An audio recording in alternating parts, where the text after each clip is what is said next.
Julie Powell, author of the well-known book and movie Julie and Julia, passed away suddenly in her New York home on Wednesday after going into cardiac arrest. Powell's book Julie and Julia told of her attempt to cook every recipe in a Julia Child's cookbook. Her novel sold over 1 million copies, and it was adapted into a 2009 film starring Amy Adams as Powell and Meryl Streep as Childs. Tasha Stevens reporting. Access to an industrial zone in the central Chinese city has been suspended after the city reported 64 coronavirus cases, and workers who assemble iPhones left their factory in the zone following outbreaks. The announcement does not say if the isolation is related to cases at the Foxconn factory. The ruling Communist Party enforcing a zero-COVID policy that has closed areas all across China.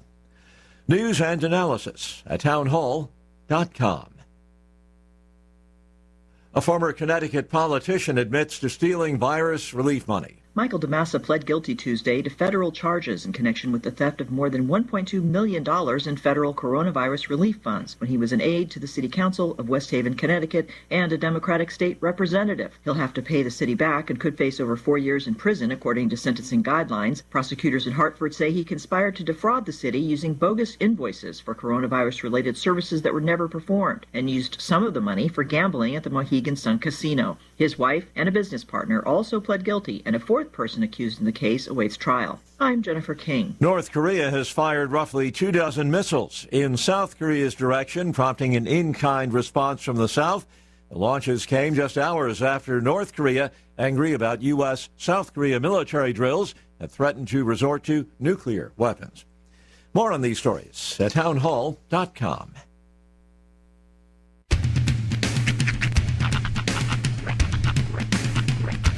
What in the wide, wide world of sports is going on here? I promise you, whatever scum did this, not one man in this force will rest for 1 minute until he's behind bars. Now let's grab a bite to eat. Yeah, come on. I feel the hot wind on my shoulder and the touch of a world that is older. I hit the switch and check the number.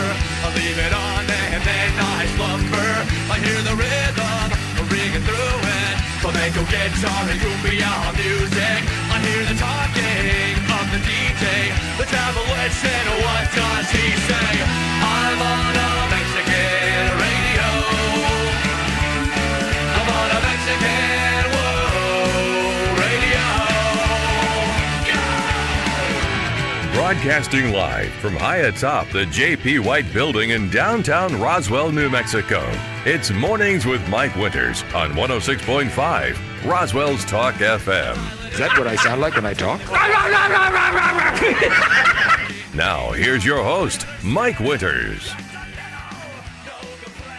And good morning, one and all. Welcome to Mornings with Mike Winters. I am he. That would be me, Mike Winters. Happy middle of the week, everybody. Yeah, buddy. Happy Wednesday to you. It's a special kind of dark out there this morning. It is. It's full-on fall feeling out there. It's because time changes this weekend, so That's right. rearing its last little ugly heads. At least it's the good one. Yeah. The good change. Well, yeah. For me, the fall back is always way better than the spring forward. If you sleep well, sure. If you have trouble sleeping and you're just kind of like laying there taking like 30-minute naps waiting for, the next day to start, like some people, it makes for a longer evening. Well, or, think of it as an extra hour to do something else. Yeah, I guess. I that's how I've always done it, is I set my hour during the daytime so I can kind of enjoy my extra hour. It messes up my time for the rest of the day, but it's fine. It's a Saturday. Maybe use that extra hour to pick that special thing you've been meaning to watch on your whatever streaming service you've been. Oh, yeah, I've been meaning to watch that. Yeah, I'll scroll through and figure out what in the stack I'm going to watch now. I got to tell you, though, dude, I have had more success stumbling on shows than finding shows ever. Yeah, that's good. Well, okay, so a couple of days ago, I went over That's to... usually better. It seems to be. I went over to a friend's house for lunch, and she was watching randomly one of the channels on, like, the TVs have, like, their set number of, like, channels that just show, like, Dog the Bounty Hunter, 24-hour marathons. Right. So she was on Wipeout. Judge Judy marathon. Yeah. Right. She was on the Wipeout channel. that channel doesn't just show Wipeout, which is funny because we were watching. That's false advertising, right? We were watching Wipeout Australia, but then a couple of days ago she turned it on, and there's a show that was on called "I Survived a Zombie Apocalypse." And I got to tell you, dude, I sat down in the show and I started late. It was in the middle of episode 3. Yeah. I've since gone back and watched the first 2, and one I was off from, like that I was in the middle of. Yeah. And it's absolutely insane. Huh. It only had one season back in 2015, and it ran on the BBC. They all lost. Here's the thing. It's basically, they called it the world's craziest game show, but essentially they take this group of people and they put them into this very, very realistic scenario where they are survivors in this zombie apocalypse. Okay. But here's the thing that tickles me about it. Yeah. The zombie apocalypse that they've simulated starts because of 5G. Oh, really? Yes. Because of internet? Because they rushed 5G to market and they didn't do enough research. And 5G causes genetic mutations in the brain that were causing people to become flesh-eating zombies. Oh, okay. It's an absolutely insane story. So basically, it's a Hollywood version of a haunted house on TV. Kind of. Yeah. But I'm like, first of all, these people are like real human beings, but they're in this very real simulation, like up to and including when you get killed by a zombie, you're laying there screaming while all you see is these zombies ripping your entrails out and like eating. It's incredibly violent. All while weirdly like last night I watched this chick get her entrail, or she was running away from somebody and then she got caught by a zombie and then she got her intestines ripped out, all while a symphonic version of Nothing Else Matters was playing in the background. Oh gosh, it was insane. It's an insane show. That is. No, I'm surprised it didn't get more seasons. I know, right? It's because it's really weird. Like they have these, man! In the middle of it, they'll have these segments where it's like the Zombie Awareness Network and all these tips and tricks on how to avoid getting attacked and eaten by zombies.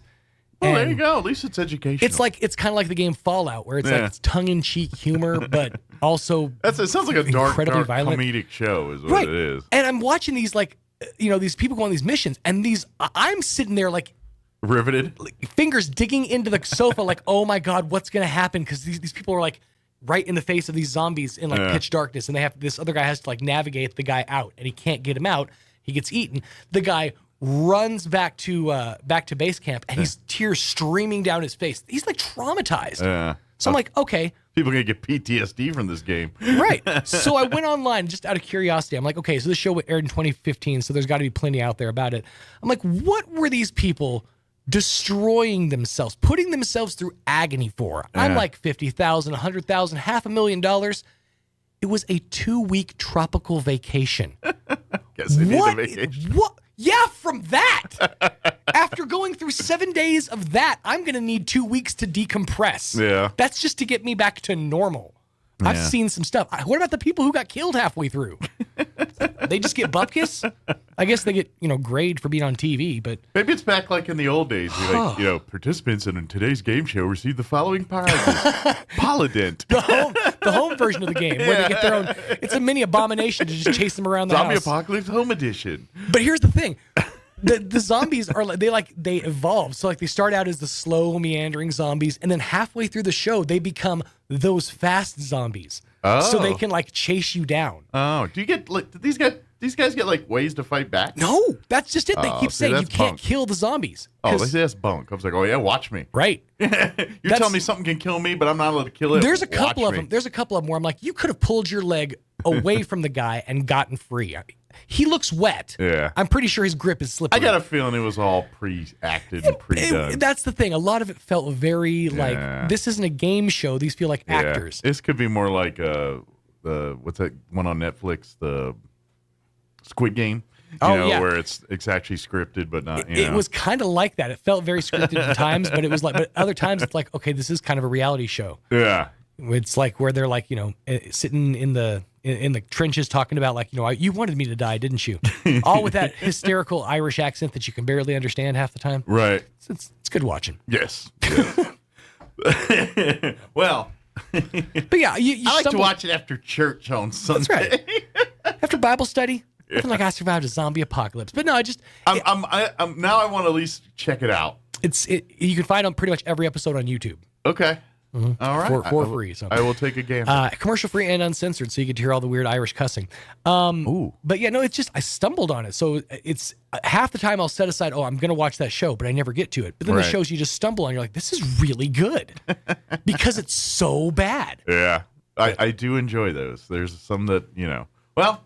I fell asleep right before the climactic episode last night where like they had to get to the chopper. It's, yeah. Oh, and I'm sure they make fun of Arnold and Commando, right? Oh, I assume. Get to the chopper. They have to take a flare to the place where the chopper is, but then they see the zombie horde has like invaded their area, so they have to find another place for the helicopter to. I haven't gotten into it yet, but I'm curious. I want to get into acting. Oh, what have you done? I was zombie number 402 in I Survived a Zombie Apocalypse. What's funny though, and as in doing more research, these zombies, and I'm sure I have to go. The zombies were trained at this place called Scare Scotland. And it's a institute that trains actors for work as monsters, zombies, like horror actors. Oh, okay. And so like these actors are like the known zombies from like The Walking Dead and like all the zombie, like, Night of the Living Dead and all the Romero pieces and all that. Yeah. It's like these zombies were trained at this prestigious school in Scotland that specifically trains zombies and how to be zombies. Now that you say that, all I've got in my head is like this one boy in his dream from Scotland. I want to start an institution of higher learning, but specifically catering to make people the perfect Frankenstein. Specifically for scare actors. Mama, I'm going to make it happen. As prestigious as Oxford, but for monsters. The Ian McElhinney story. Monster School, the Ian McElhinney story. Look for it soon on Netflix. Mm-hmm. All right, let me give you the rundown for today's show. We had a guest scheduled. They can't make it, so we're going to play our interview we had yesterday with Lori Schatz from the Kiwanis Club of Roswell, talking about an event they've got coming up here in about a month, and just giving us an update what's going on with Kiwanis. In the 8 o'clock hour, about 8:15, Brian Luck, Roswell Independent School District Superintendent, will join us. They move meetings around and stuff, so he's going to join us here after and give us the update on the last school board meeting and an update on the district as well. And then in the 9 o'clock hour, about 9:15, we're going to have some of the folks join us from the Roswell Community Little Theater because this Friday, November the 4th, is their next big Mission Improbable event, and we'll talk about that. Where if you love like the show Whose Line Is It Anyway, if you're a fan of that show, then you're going to want to go out to the Community Little Theater this Friday night. No football, no excuses. Come on out and have some fun. But anyway, we'll have them join us here about 9:15 or so. Plus, we'll have all of your normal features that include the news of the local variety and the national variety, along with your Kim Commando and Wall Street business updates, all that good stuff, and whatever else we can come up with for today's show. Before we do any of that, let's go ahead and get you up to date on the weather. I'm meteorologist Steve Hamilton with your Pecos Valley weather. Get ready for some gusty wind and cooler temperatures, but no rain in the forecast for a while. We do have a strong low moving into our area. A little bit breezy today, not bad. Partly sunny and upper 70s. And then tonight, upper 40s and turning cloudy. We'll get some sunshine on Thursday, but wind gusting to 40 miles per hour. Our afternoon high in the mid-70s, sunny and cooler Friday. That's your latest forecast. I'm meteorologist Steve Hamilton.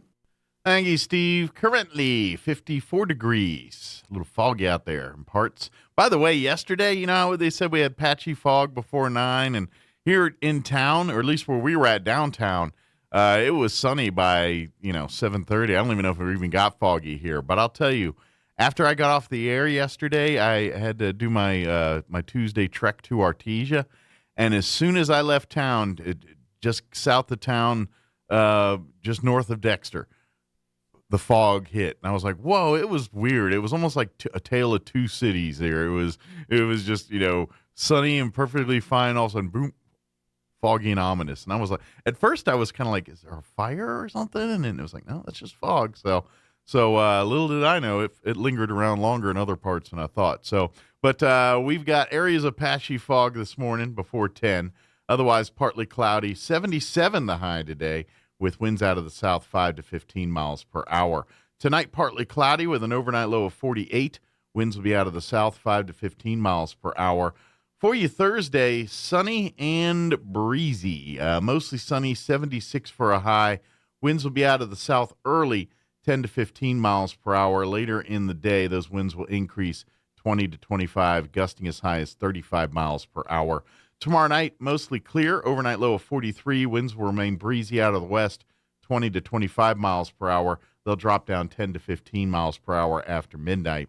Friday, the winds bring cooler temperatures, mostly sunny, highs near 60. Winds will be out of the west, 10 to 15 miles per hour. There was a little chances of rain there earlier in the week they were mentioning, but they don't seem to be mentioning that now. So just cooler temperatures. And then Friday night, mostly clear, overnight low of 37. And then for the weekend, sunny and 72 for Saturday, sunny and 76 for Sunday. All right, it is 7:19. We're going to take about a 3-minute break. And then on the other side of the commercial break, we'll play our interview we had yesterday with Lori Schatz from Kiwanis Club of Roswell, talking about their upcoming event and giving us an update. That's coming up next. Don't go away. This is Larry Marker, independent write-in candidate for Commissioner of Public Lands. Together, we can take back our public lands while preserving the integrity of your vote. It's easy to vote for Larry Marker. On your ballot, go to the space provided for declared write-in candidate. It's under the heading Commissioner of Public Lands. Mark the oval and write in Larry Marker. Together, we can take back our public lands and preserve the integrity of your vote. Go to LarryMarker.com for more information. Thank you. Larry Marker, independent write-in candidate for Commissioner of Public Lands. Paid for by the Friends of Larry Marker. This is an important message for everyone on Medicare. The Medicare annual election period ends December 7th. So right now is the only time to make changes to your Medicare coverage. Medicare can be very confusing. So now is the time to visit Medcare Senior Insurance Solutions, an insurance agency that offers Medicare health insurance plans. Contact Jeannie Muse at Medcare Senior Insurance Solutions, 110 West Country Club, across from Bush Appliance. Remember, the annual election period ends December 7th. I'm Michelle Garcia Holmes, and I'm running for United States Congress. As a former policewoman, I put on my Kevlar vest, uniform, gun belt, grabbed my 12-gauge shotgun, jumped into my police car, and hit the city streets to keep you safe. I want to do the same for you in Washington. I'm asking for your vote on November 8th because our families deserve safe cities, a secure border, and lower gas prices. Donate today at GarciaHolmesForCongress.com. Paid for by Michelle Garcia Holmes for Congress. Jennifer from Trustmark Roofing here, and I can tell you it's not always easy being a female in a male-dominated business like roofing. I remember one time I was at a meeting to bid on the roof for a local college, and it was me and 13 men. Well, I won that bid, and I'd like to win your business too. My dad was a contractor, and I've been around building and roofing my whole life. I'm licensed and bonded, and I've forgotten more about roofing than most roofers ever knew in the first place. But what really sets Trustmark apart is an obsessive attention to detail that ensures that everything goes smoothly the first time. I promise we will treat you right with respect, and we will make you happy. So yeah, it might be a bit odd for a woman to own a roofing company, but give us a try. Let us give you an estimate for your roof. I think you'll be glad you called. For all your roofing needs, call us at 575-755-ROOF or find us online at TrustmarkRoofPros.com. Trustmark Roofing, we put people first. This is an urgent appeal to vote in this upcoming election. The governor, with the full backing of the progressive liberals, has shut down our businesses, schools, damaged our communities, and your freedoms. Elect people to political office who will combat and resist the liberals' ruinous policies. Liberty is the key to prosperity, and we must elect people who will fight for that cause. Vote for Greg Nybert for State Representative District 59, and for Republicans who will restore our rights in our state and nation. Paid for by Greg Nybert for State Representative. Richard Taylor, Treasurer. Here's a Mornings with Mike Winters fun fact. You burn more calories sleeping than you do watching television. For the ultimate workout, fall asleep in front of the TV. Here's Mike Winters. And it is 20 minutes after 9 o'clock, and joining us in studio this morning, wearing her Kiwanis Club of Roswell hat this morning, Lori Schatz with us. Good morning. Good morning. Sorry. How are you today? I didn't get ready for the interview. That's all right. I'm fine. How are you? Good. I would imagine, because you live out in the country, I know. You now probably I didn't do. see many trick-or-treaters coming your way. No, I did not. But I do carpool, and that gal said that she didn't have any either.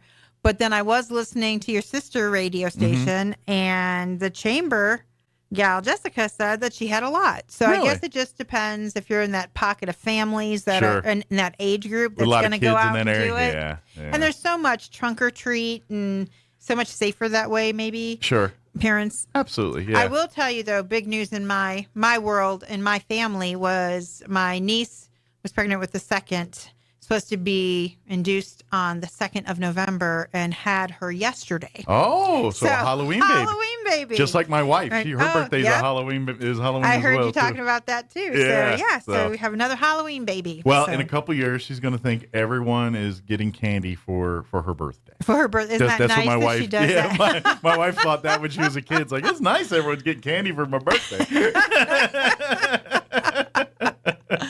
So welcome to the world, Haley Ferguson. Well, that's a good treat for Halloween. So, yes. Absolutely. Well, in case folks haven't heard, one of the Kiwanis Club of Roswell, their big project they've been working on with the city here is this all-inclusive park, and so everything they've been kind of doing is fundraising towards that over the last really 2 years here. Yes, sir. So I imagine you guys are still in that trying to get. I know they've got plans and things, and I know this is actually our third year. We're going into our 4th year of fundraising for it because of COVID. Yeah. And of course, you can't count that year because we didn't feel we could ask anyone to help us during that year. So and then slowly coming out of it. I mean, everyone thought when we were done with it, everyone would rush out and be able to, and that hasn't been the case. And then of course the economy. So we're still in the trenches. We're hitting walls, but they're going to bust through the walls, and this all-inclusive park is happening. A little longer than anticipated initially, but it will still happen. There is obviously the Kiwanis Club is a strong commitment to make this happen, and I'm sure there's people in the city as well equally committed. And so it's just a matter of getting the logistics to line up, the supply and demand, the world. But in the meantime, we're keeping to raise money because we know the longer you wait, construction costs don't get cheaper. It's just not how it works. Especially this day and age, right? So we want to keep in that mind to help out and things, and we'll tell you different ways you can get involved here. That's in a minute. right. But if you're interested in becoming a Kiwanian, they focus on kids. That's their main mission statement is a service organization focusing on kids. They're in the schools. It's changing the world one child and one community at a time. Yeah, absolutely. So you want to be part of community as well. So if you kind of feel like that's something you kind of line up with and something you'd like to get behind, then we invite you to come out to the next Kiwanians meeting. Which is today at noon at Cerritos. And the first time you come, we do pay for your lunch. So you might want to come out for a free lunch and see what we're all about today. Yep. Go down and pick something with steak on it. Mike, I'm going to send you the bill now. Nah, just get a burger. But they got great food. So if nothing else, you're going to have a good lunch. That's right. That's right. But so today at what time again? At noon. At high noon. At Cerritos. At Cerritos Restaurant right here on North Main. So. And we just changed presidents. It was Barbara Gomez, and now it's Ron Lethko is our new incoming. I shouldn't say incoming. He did last month. That was his first month. So this is the second month. Current president. He's the current president. Good deal. So who's because I know you guys select a year in advance the next president and all that too, right? Yes. So who's your elect? Gary. Okay. So Gary will be taking the reins here. Is it a year or 2 years? Yeah, he won't take the reins until October of next year. Okay, so almost a full year as president. Okay. But he comes to board meetings now to get ready to they get him be ready, the president. And generally, they don't make the president just the new person that shows up. Generally, it's and they only serve 1 year, where directors serve 3. Gotcha. I think treasurers and secretaries also serve 3. Gotcha. So that's the one position. And then that do does the past presidents serve a year as kind of an emeritus type deal? Well, right, and to guide the so new Barbara's president. not going anywhere. She's just no. not And the Barbara was anymore. president 2 years in a row. Okay. So that means you got to do 2 years of in emeritus? 2016. That's what I think, too. And she was the president in 2016 as well. So, okay. And that's the same with Ron. I think he was president, I'm not going to guess, many years ago he was president. So he's got experience. And Gary has not been, I don't believe, but he's been like everything but. Well, he's going to have a year of education on right. it. Right. What he doesn't know, he'll learn in the next year here. But the Kiwanis Club's going strong, and of course, we'd love to come out this today. Come out for lunch noon. today. Come and usually they have a great guest speaker, and then and then of course discussing whatever your plans they got for upcoming events and things like that. So, right. So what do you got coming up here that we want to put on people's radar? So we've been, lack of better words, nickel and diming the fundraising. We have letters out there as well if you just want to be a sponsor. And we are obviously partners with the Autism of New Mexico. Okay. Is it Autism Speaks or Autism Society? I believe. Okay. Then their national. I know there's a came couple out different organizations. For not the fundraiser, not the groundbreaking, but we were shown the site. It was called the Celebration of the Site. Okay. And he was there for that. And then you have several people here in town that are involved with the state organization. So we don't want to leave them out because our focus is going to be on autism, but it's for all children, whether disabled, not That's disabled. The whole point. Anything, wheelchairs, if you're a kid, attention deficit, that's fine. Yeah. It doesn't matter. We want all kids to be able to play together and learn from each other. That's the all-inclusive park. It's if you're a kid with 0 disabilities or issues, you're going to be able to enjoy the park. But if there are kids that are on the spectrum or having other handicaps or things like disabilities. that. Disabilities. Thank you. That's the term I was trying to find. They equally get to enjoy it. It's not like, okay, well, there's this one thing at the park you can play with, but the rest you really can't. This is, hey, when you're done over here, go run over here and play on this piece of equipment. And that's just it. The kids, doesn't matter on the spectrum, they can all enjoy it. And then the idea is, you know what? You can make more friends, and these kids, you know what I'm saying? That's right. This is they how it's not just the fun part of getting to the ability to play on the toys and the different things. Yeah, playing is more than you get more out of playing than just enjoyment. Yeah, but there's a lot of that education socialization and learning and making new friends and getting connections, and confidence. Not to mention, I would imagine, knowing Sean and other people that have children on the spectrum. There's a lot of trial and error going on there, especially as they're getting younger and they're trying to find out what things they like, they don't like. And so this is very good for that, too, to maybe even broaden their horizons. Right. I mean, obviously, each person on the spectrum is different, but tendencies are that, they kind of find wheelhouses and that's what they want and no other and anything else. And so. And this is the only one that we know of in southeast New Mexico at this point. So there is one in Rio Rancho. Oh, good. Okay. But there is not one anywhere else. So we have had calls, at least Ron has told us, from places that they're like Hobbs and different places. When is this going to be available? When can we bring our kids? The demand's there. It's going to bring people to Roswell as well. I would guess at some point, children's playgrounds will evolve into these more all-inclusive playgrounds. Like this is where the technology's headed. Right. That's right. Exactly. Like in theory, when we're all sitting on the porch and trying to find our teeth, those grandkids will be the ones playing, and they'll be hopefully one of these parks in every neighborhood. But I mean, remember our swings were metal and our and then it would be hot out and slide and you'd stick and then you fly into the rocks. Right. And we liked it. No, I'm just kidding. And the slide was 8,000 degrees even in the springtime. I mean probably the most famous slide in Roswell, the rocket slide that was at the Spring River Zoo for many years, and now they've repurposed it into an art thing. We all love that slide, but we all know how many of us as kids. Yeah, I got good 2nd-degree burns on that thing. I got. All of us have fond memories, but all of us have that memory too of like, yeah, I had to get aloe all over my legs because I burned it going down that slide. Oh, that's funny. But yeah. So we are doing one more big push for the park, and it will be December 3rd in the evening. Okay. This is a little different than anything we've ever done before. Okay. As in, it will be at the Anderson Museum. Beautiful location. It will be on the grand piano. Nice. And it's going to be a tribute. A little fancy on this one. Yeah. A little bit. Yeah. A tribute to Carole King, and it's called Home Again, and she'll sing all the things from Tapestries. Okay. It's funny when I mention Carole King, people are like, "Yeah, I know the name, but what did she do?" And it's like, "You've Got a Friend." And that's James Taylor. Yeah, she wrote it. Yeah.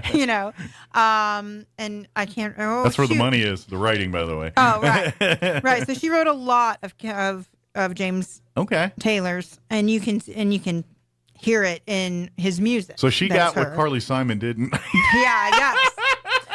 So it was going to be on December 3rd in the evening. The concert itself will start at 7. Okay. The doors will open at 6 because there are going to be heavy, high-end hors d'oeuvres. Okay. And you will get a glass of champagne or non-alcoholic champagne. Okay. As you come in. So you can stroll and look at the artwork Please do, first. because that's half the fun is seeing Right. all the beautiful exhibits at the Anderson.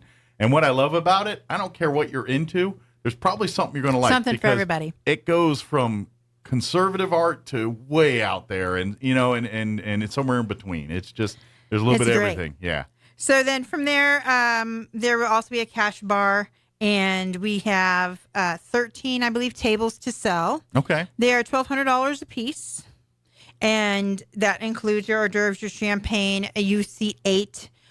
We've already sold 6 tables. Good. So we are just now starting to sell tables. Okay. So that's why And we got this is my first time on. just a hair under a month away to get it done. So. And we also are selling single seats, and that's $150. Okay. All of the proceeds go towards the park. Great. We're really close to meeting our goal, so we're hoping this will push it over. one fell swoop push it over. We're hoping to stop asking for money. Exactly. You don't want to hear about this anymore, people. For this so project. buy a ticket. I think you put the caveat for this project. And it is going to be catered by Peppers. Awesome. So make sure food's you know going to be that. delicious. Yep. And she is really well known in the tribute world. You can go on and YouTube her. It's Deb DeLuca is her name. She looks like Carole King. She plays the grand piano and she sings her stuff. And Yeah. then here's so it's the a part- one-woman show. It's really awesome. And what I love about this, because the Anderson, that's an intimate place. It's Yes. not like an arena or something. So you're going to be sitting in a room with this talented legend,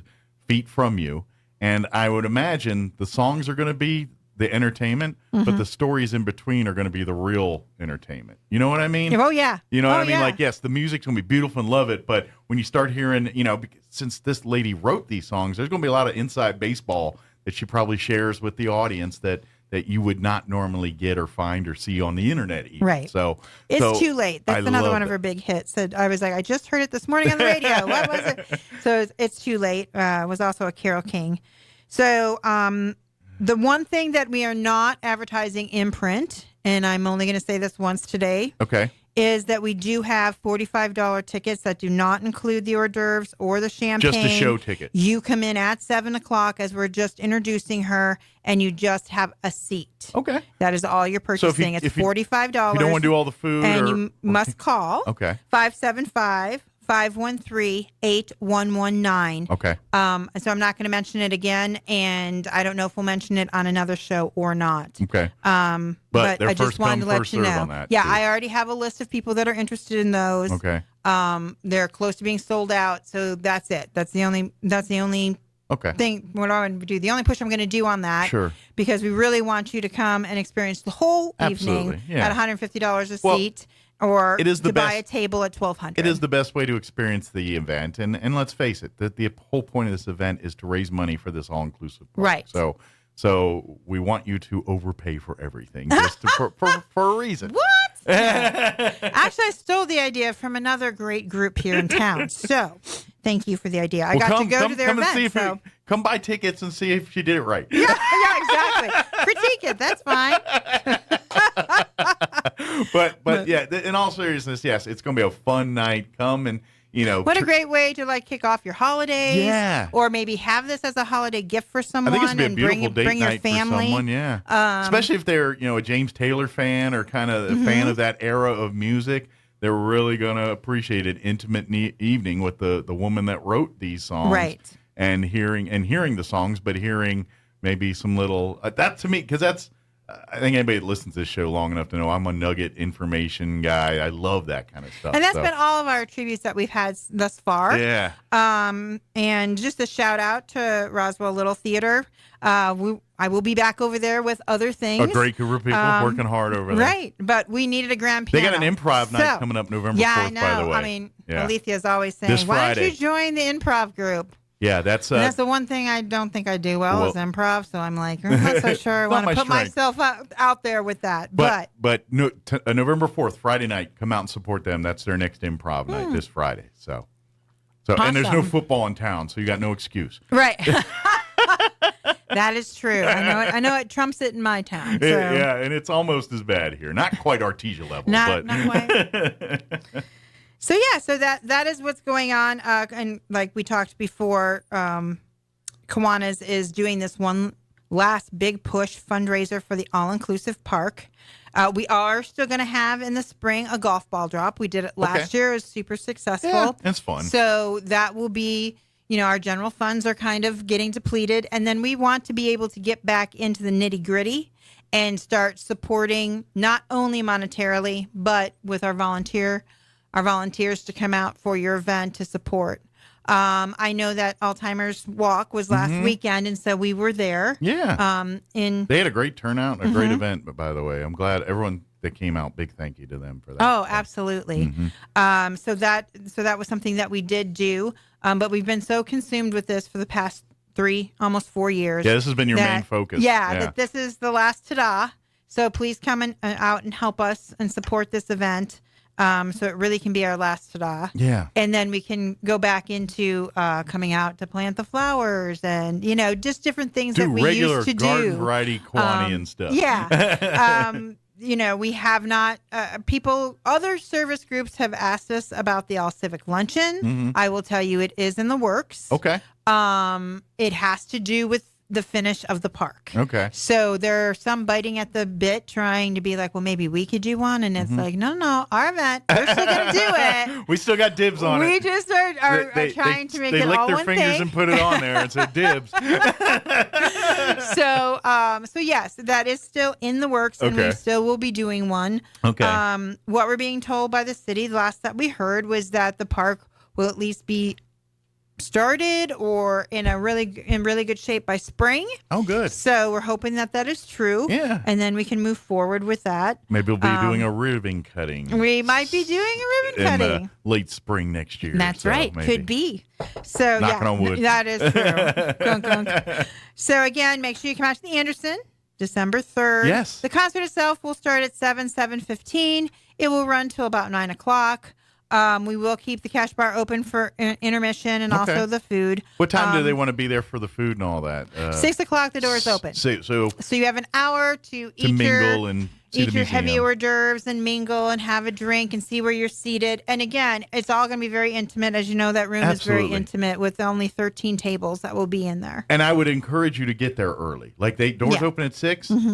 There's enough going on that you'll be entertained from 6 until 7:15 when the concert starts. Absolutely. You could spend that time alone just touring the museum. Oh, yeah. Just by yourself doing that. So I get it. If you don't get off work and you can't make it till 6:30, awesome. Love to have you. But if you can be there at 6, and especially if you've never toured the museum. Right. Like if you've never walked through and seen some of the art in the museum there, shame on you. And then come on out. And then there at 6 to go walk around before. And this is a Saturday, just so that you know. So you got the. I know a lot of times we do things on weekdays, but we were able to get her on a weekend, so we thought that might be a good way to kick off the holiday season. I agree. Yeah. So, and today is at noon at Cerritos. If you're interested in joining us, we're always looking for people. Of course, again, we're going to blame the pandemic here because that's what everyone does with COVID. We've lost some members. Because of not being able to meet, different things. Life happens. Right. People Life goes on. Bigger priorities Usually at the moment. we were able to, we lose some, we gain some as we go. But it's been, we only meet twice a month now, the first and third Tuesdays of the month at Cerritos. Not weekly. Not weekly. It used to be weekly. So come out today, and then in 2 weeks, we will be at, it's called the Hermosa Church of Christ in Artesia. What is it here? Country Club Church Country of Club Christ? Road Church of Christ. Yes, Thank you. and we'll be celebrating Thanksgiving. So if you want to come out for Thanksgiving, you can come there at noon. Nice. In 2 weeks. So some pretty good food over there sometimes. And when they do their dinners and things. Yeah. So good deal. Yeah, we invite our Key Club kids. We have a high school program here, and we also have a college program that, let me tell you, those kids are going strong. They're doing a fundraiser right now where if you have old tennis shoes, and it could be, something you've used. It could be in good or bad condition. Does not matter. Donate it to them. It's called Got Sneakers, And you can give it to a Kiwanian or to, it's called Circle K Kids. They're in college, and that's a fundraiser that they're doing. They just they provide the bag. They fill it with the tennis shoes, the kids do, and then they get a check back. Those that are in really bad condition, at least we're keeping them out of landfills. Sure. The others, depending on the condition, the organization decides how much money they're going to give you for each pair and cut you a check. I feel like if you find some artist types, they'll take those old sneakers off your hands and make some kind of recycled art out of them. Right, right. So that's a fundraiser that Circle K is doing. They're always doing a fundraiser, so you might want to jump on Facebook and find them. They're out at ENMU. Awesome. We're super happy that they are part of our group, and they usually join us on Tuesdays as well. So awesome. you can meet some of the, and I believe that they're all women. That's just a fluke. It doesn't necessarily have to be, but that's what this year is. Up that way. Yeah. So, and they also do bring what you can, take what you need. Oh, gotcha. Which at the United Methodist, United Methodist has a little pantry thing there. That was so a godsend during the pandemic, and a lot of people popped up some of those during that time too. And First United's been doing theirs for years. Matter of fact, the college. ENMUR just started one for their students. a food pantry. Yeah, just like a week ago here. Right. So they've got that for their students. And I'll tell you, United Methodist moved there. So I think it's on the other side. It's now. next to the building now instead of out in the parking lot. Yeah. Because I went out in the parking lot because I had things to give, and I'm like, where did it go? And from my office, I looked down and went, oh, there it is. Yeah. Yeah, I went back out. Yeah, so just let everyone know. You look around. If you're used to it in one place, it's still there. You just have to find it. Speaking of possible future, we were talking earlier about things. One of the things Kiwanians are known for here in Roswell, are pancakes ever in the future again? Yes, they are. Okay, good. We talked about it yesterday, the president and I, and it's a new era, and we need to rethink how it's going to be done. Okay. As long as you have Nyber making Mickey Mouse pancakes, you'll be just fine. He's making the turkey for Thanksgiving. Is he? Yes. So that could be. With that being said, I will switch hats just really quickly, and this is going to maybe take you off guard a little bit. I'm also an Altrusian in Artesia. So we did do an all-civic luncheon last Saturday. Great. And I would like to say that the Downtown Lions of Artesia, Ken Murphy, was the all-civic winner of that group. Well, and then we have Tammy Rinkin, who is in Duskin Derrick. Okay. She won for her group. And for Altrusa, it was Barbara, who puts together what we call the smorgasbord. Yes. But it's no longer talking about rethinking. This is what made me think of it. So smorgasbord was always exactly what it was. A tradition, you go. Well, now we do enchiladas, and it's all drive-through. Okay. So less labor. Sure. Same price. I imagine COVID same quality. forced y'all to kind of alter your plans, and it just worked. We did that for COVID, and it worked, and that's just where there's no come in and sit down anymore. So that's the kind of thing with a pancake breakfast. We need to rethink what is really going to work. You know, is a convention center a must? Maybe the do we have a or sit down? Yeah. Do we have just a drive through? Do we do the pancakes, the sausage, and everything we've always done, or is it just a pancake? 3 or 4 pancakes and a sausage. Like how exactly? How do you pull it off? Do we do that? Yeah. Is this a community event or is this a fundraiser? Okay. So those are all questions, and as you know, food cost has gone up. Sure. So.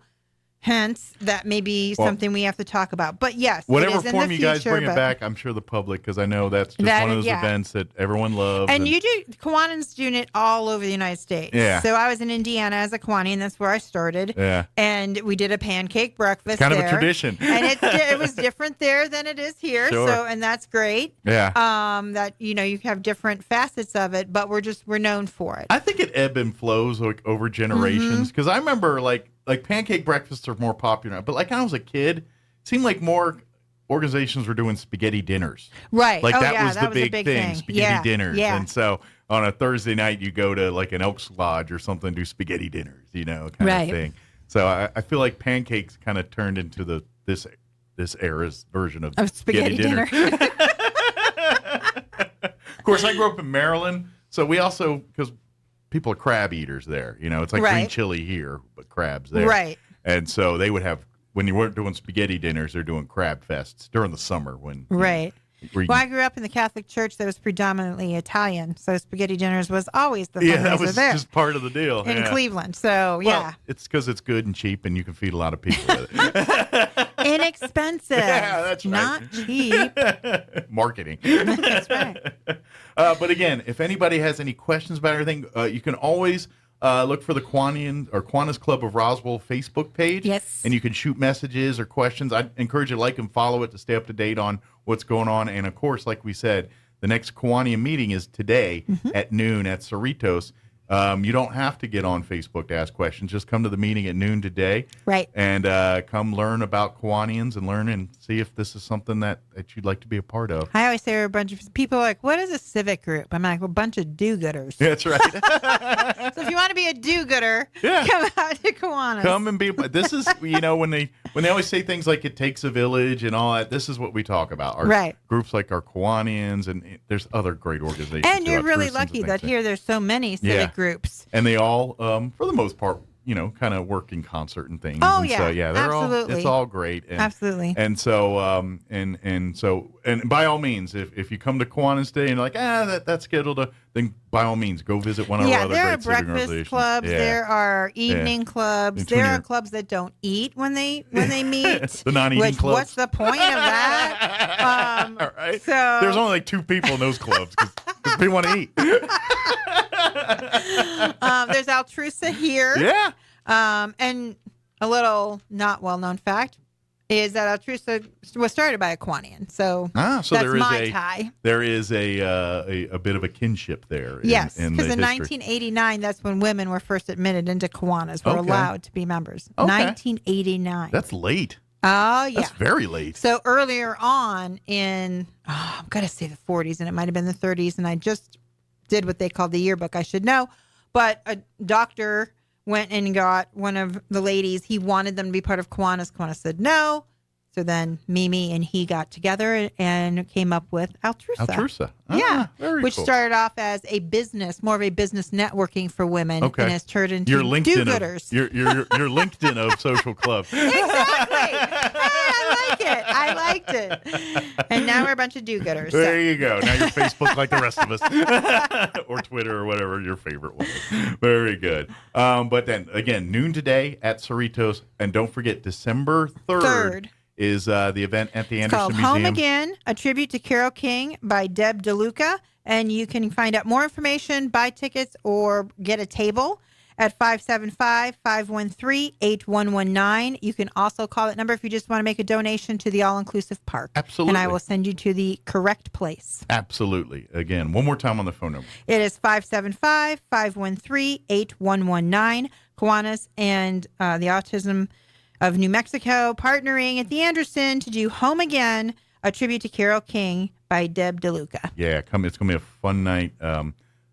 If you love the music of that era, you're going to have a fan that's going to want to. If you like the album Tapestries, you're going to really love the concert. Or shoot, even if you're a Taylor fan, come James and enjoy. Taylor. Did I say John? I meant James. That's okay. James Taylor. John, James. They're both in the Bible, so they must be good names. My brain was ahead of my mouth. That's what happened.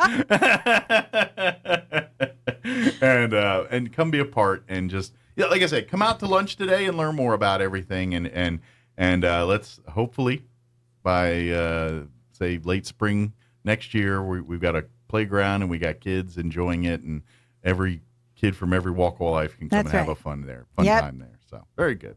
As always, appreciate the visit, Lori. We'll see you here next time, and obviously we're going to get you back in as we get a little closer to this event here in December to remind people. Hopefully, would be a good problem is you sold all the tickets and then you come back. You can come back, but I got nothing to sell you because all the tickets are gone. I'm sure I have something else to sell you. But hopefully you have that problem. Right. I'm hoping. Awesome. Thanks, Lori. We'll see you next time. Thanks, Mike.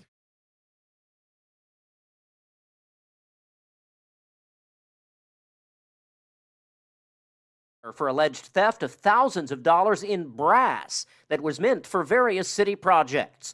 A warrant is out now for the arrest of Blake Ledbetter, who had been hired as a water technician for the city. Ledbetter had only been on the job for a couple of weeks when city officials said he began stealing brass couplings from the city. about 345 pounds of brass in all over the course of about 10 days beginning in late July. Ledbetter resigned his position 2 days after the city launched a police investigation. It's not known if Ledbetter has been arrested. And in another theft case, a Lee County man allegedly stole more than $1 million worth of diesel fuel using a company credit card. Undersheriff Matt Hutchinson in Eddy County said in late March, authorities began investigating the use of the credit card from a local business called Constructors Incorporated. The $1.2 million in fuel charges were racked up over a 6-month period. Investigators used surveillance videos from gas stations that they say showed David Rochelle filling up large containers with diesel fuel. You're up to date. I'm Jared Sorello reporting. This past Monday, a possible TikTok ban in the United States became closer than ever. I'm Kim Commando, brought to you by CarShield. With a CarShield protection plan, surprise breakdowns won't break the bank. Save 10% at carshield.com/Kim. FCC Commissioner Brendan Carr has joined the majority of Americans who want TikTok banned. Now, before you mention the First Amendment and disconnect yourself from reality, consider this. TikTok is and always has been a direct threat to U.S. national security. ByteDance is TikTok's Beijing owner, but it's a public company owned by Communist China. TikTok collects and shares all your personal information, more than any other social media app. It collects and tracks anything on a person's device, from face and voice prints, contacts, users' location, and what's on the clipboard, and more. Although China is our trading partner, it's also an American enemy, one that we could soon be fighting in the South Pacific. This ban cannot come soon enough. And be sure to try my new fun tech podcast, perfect for when you're on the go, called Kim Commando Today. These days, every new potential hire can feel like a high-stakes wager for your small business. You want to be 100% certain that you have access to the best qualified candidates available. That's why you have to check out LinkedIn Jobs. LinkedIn Jobs helps find the right people for your team faster and for free. Add your job in the purple hashtag hiring frame to your LinkedIn profile to spread the word that you're hiring. Simple tools like screening questions make it easy to focus on candidates with just the right skills and experience so you can quickly prioritize who you'd like to interview and hire. It's why small businesses rate LinkedIn Jobs #1 in delivering quality hires versus leading competitors. LinkedIn Jobs helps you find the candidates worth interviewing. Did you know every week, nearly 40 million job seekers visit LinkedIn? Post your job for free at linkedin.com/Kim. That's linkedin.com/Kim to post your job for free. Terms and conditions apply. The address again, linkedin.com/Kim. LinkedIn.com/Kim. Meteorologist Steve Hamilton with your Pecos Valley weather. Get ready for some gusty wind and cooler temperatures, but no rain in the forecast for a while. We do have a strong low moving into our area. A little bit breezy today, not bad. Partly sunny and upper 70s. And then tonight, upper 40s and turning cloudy. We'll get some sunshine on Thursday, but wind gusting to 40 miles per hour. Our afternoon high in the mid-70s, sunny and cooler Friday. That's your latest forecast. I'm meteorologist Steve Hamilton. Hey, New Mexico. Experiencing issues keeping your office technology up to date with these crazy supply chain issues? Well, DSI is here to help. We've diversified our products and solutions to help your business not just survive, but thrive in any situation. Have your teams collaborate and share with high-def video walls and interactive smart panels. With free unlimited support, the fear of any new technology is a thing of the past. Contact DSI today to upgrade your workspace. www.dsinm.com. It's time for the Chavez County Sports Report. It's the last week of regular season volleyball for New Mexico high schools, and Goddard is playing some good ball, heading closer to the state tournament. The Lady Rockets last night won at Artesia, the defending state champs, by a 3-0 count. Swept them. Goddard is now 18-4 overall, 5-0 in district, and finished things off for the regular season at home tomorrow night against Lovington. That starts at 6:30. We didn't get a score from Roswell volleyball last night at Clovis, but we do have a couple of other scores. Hagerman swept Loving 3-0, and Hagerman is now 13-9 overall, 5-2 in district, and will finish off the regular slate at Tatum Thursday night at 6 o'clock. Dexter gets swept last night by a score of 3-0 against Ruidoso. The Sports Report brought to you by DSI. Call DSI for all your office technology needs. I'm Eric Butler at Roswell's Talk FM 106.5. With the Wall Street Business Report, I'm Bill Alexander. U.S. job openings rose unexpectedly in September, suggesting that the American labor market is not cooling off as fast as the inflation fighters at the Federal Reserve had hoped. Employers posted 10.7 million job vacancies in September, up from 10.3 million in August. That's according to the Labor Department. Pilots at United Airlines have overwhelmingly rejected a tentative contract, the latest move showing the resolve by airline unions to push for significant pay raises. The deal would have given pilots raises of nearly 15% over 18 months. That's according to the union. A former Connecticut state representative pleaded guilty Tuesday in connection with the theft of more than $1.2 million in federal coronavirus relief funds from the city of West Haven. Michael DeMassa, a West Haven Democrat, appeared in a federal courtroom in Hartford, Connecticut, and pleaded guilty to 3 counts of wire fraud conspiracy. For the Wall Street Business Report, I'm Bill Alexander in Washington. When you choose your doctor, do you make that decision based on political affiliation? Of course not. You base your decision on competence, knowledge, and experience. Same for a district judge.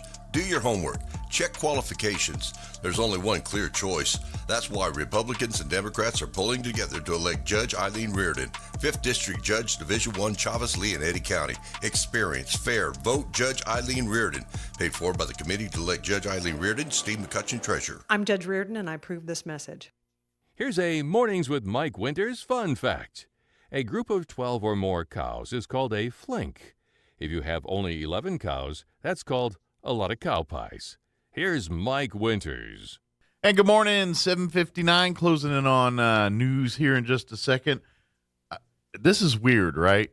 I just saw something on Twitter, an article. Family turns beloved dead golden retriever into rug. That's weird, right?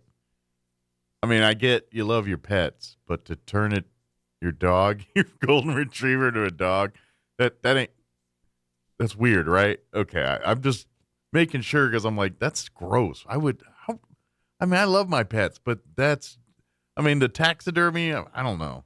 The rug seems even worse to me, but I don't know. All right, you ponder that. Here's your news. We'll be back. Your home for Sean Hannity in Roswell. 106.5 Roswell's Talk FM, KEND, Roswell, New Mexico.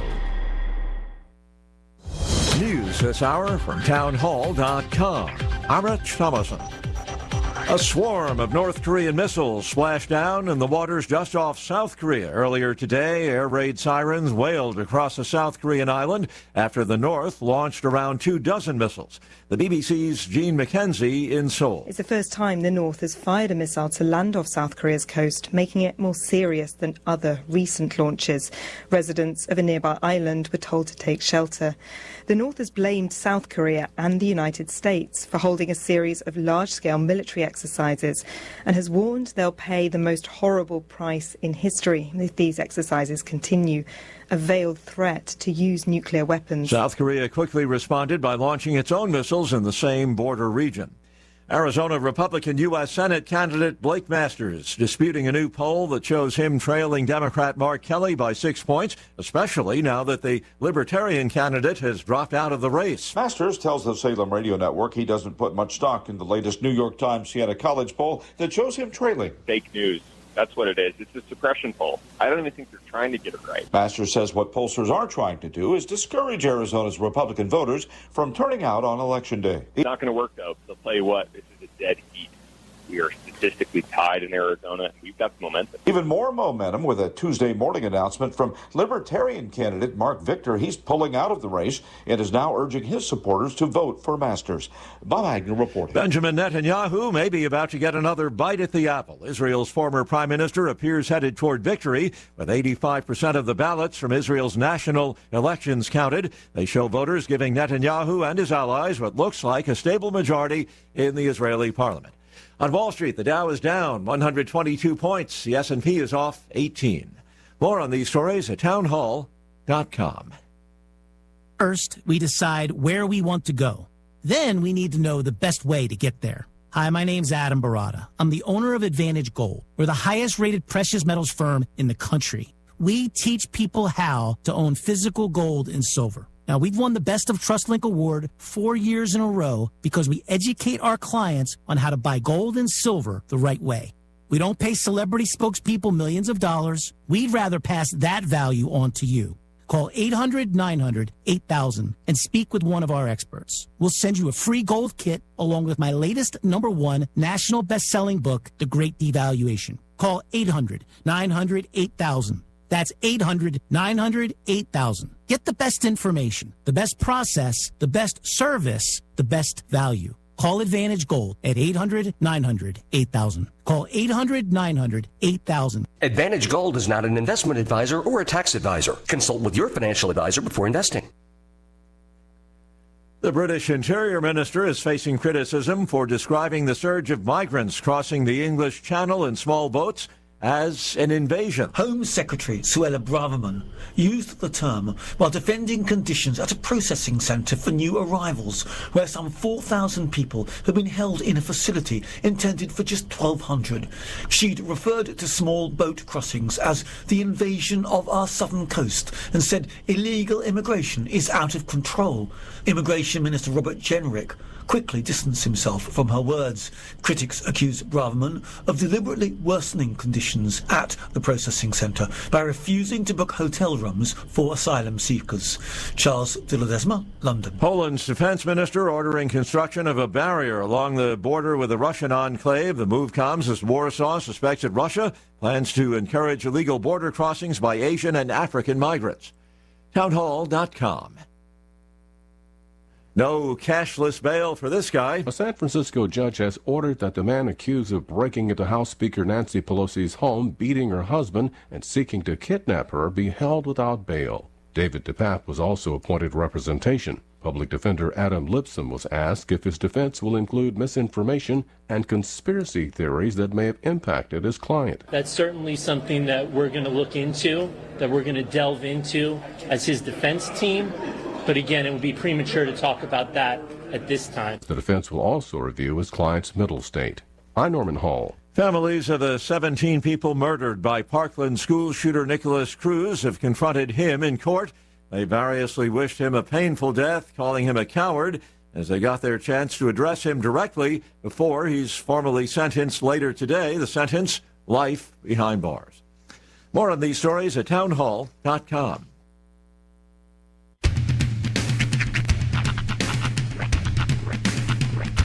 What in the wide, wide world of sports is going on here? I promise you, whatever scum did this, not one man on this force will rest for 1 minute until he's behind bars. Now let's grab a bite to eat. Yeah, come on. I feel the hot wind on my shoulder and the touch of a world that is older. I hit the switch and check the number. I leave it on and then I slumber. I hear the rhythm ringing through it. Flamenco guitar and cumbia music. I hear the talking of the DJ. The travel said, what does he say? I'm on a Mexican radio. I'm on a Mexican world radio. Yeah! Broadcasting live from high atop the J.P. White Building in downtown Roswell, New Mexico. It's Mornings with Mike Winters on 106.5 Roswell's Talk FM. Is that what I sound like when I talk? Now, here's your host, Mike Winters.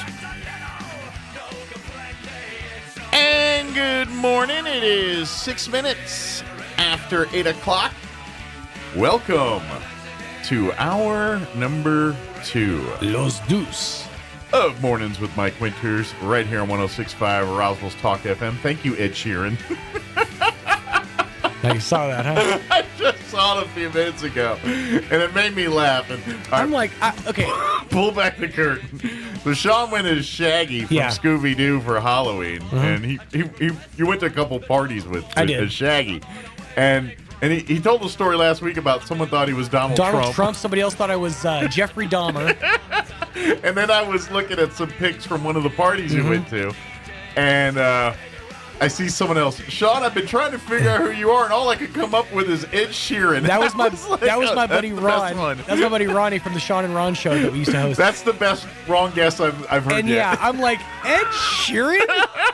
You know what? As you kind of pull up a picture of Ed Sheeran, though, it's not too far off. I was going to say, that's the best wrong guess I've heard yet. Except with the beard, because he's pretty fresh-faced. Sheeran, at least in general. Matter of fact, he has he has grown a beard, but like his hair, it's a ginger beard. Ah. So. Maybe you're Grizzly Ed Sheeran. Yeah, Grizzly Ed. When your legs don't work like they used to before, and it can't sweep you off of your feet. I think you should do Shaggy next year. When people ask, just tell them you're Grizzly Ed Sheeran. Grizzly Ed, I like it. Well, I was already going as a Shaggy because if you remember, Shaggy never really grew more than just the goatee. Yeah, he kind of had the goatee. I think he had a little stubble situation. Every now and again, but mostly it was just the goat. Yeah, this is. But true. I wasn't about to trim all this off. You weren't willing to commit that hard. Not that hard. I do need to trim down, but I'm not going to trim off. Say, should have committed. I can't. That's the thing is, maybe that's what they threw him off. That's why I'll never do good on Halloween is because I'm not fully ready to commit to a look for a costume. Not for one day. That being said, did you see Heidi Klum's costume? I did not. Dude. What'd she do? Could just go look up Heidi Klum and Halloween. Okay. Just all right. Go ahead and Google it.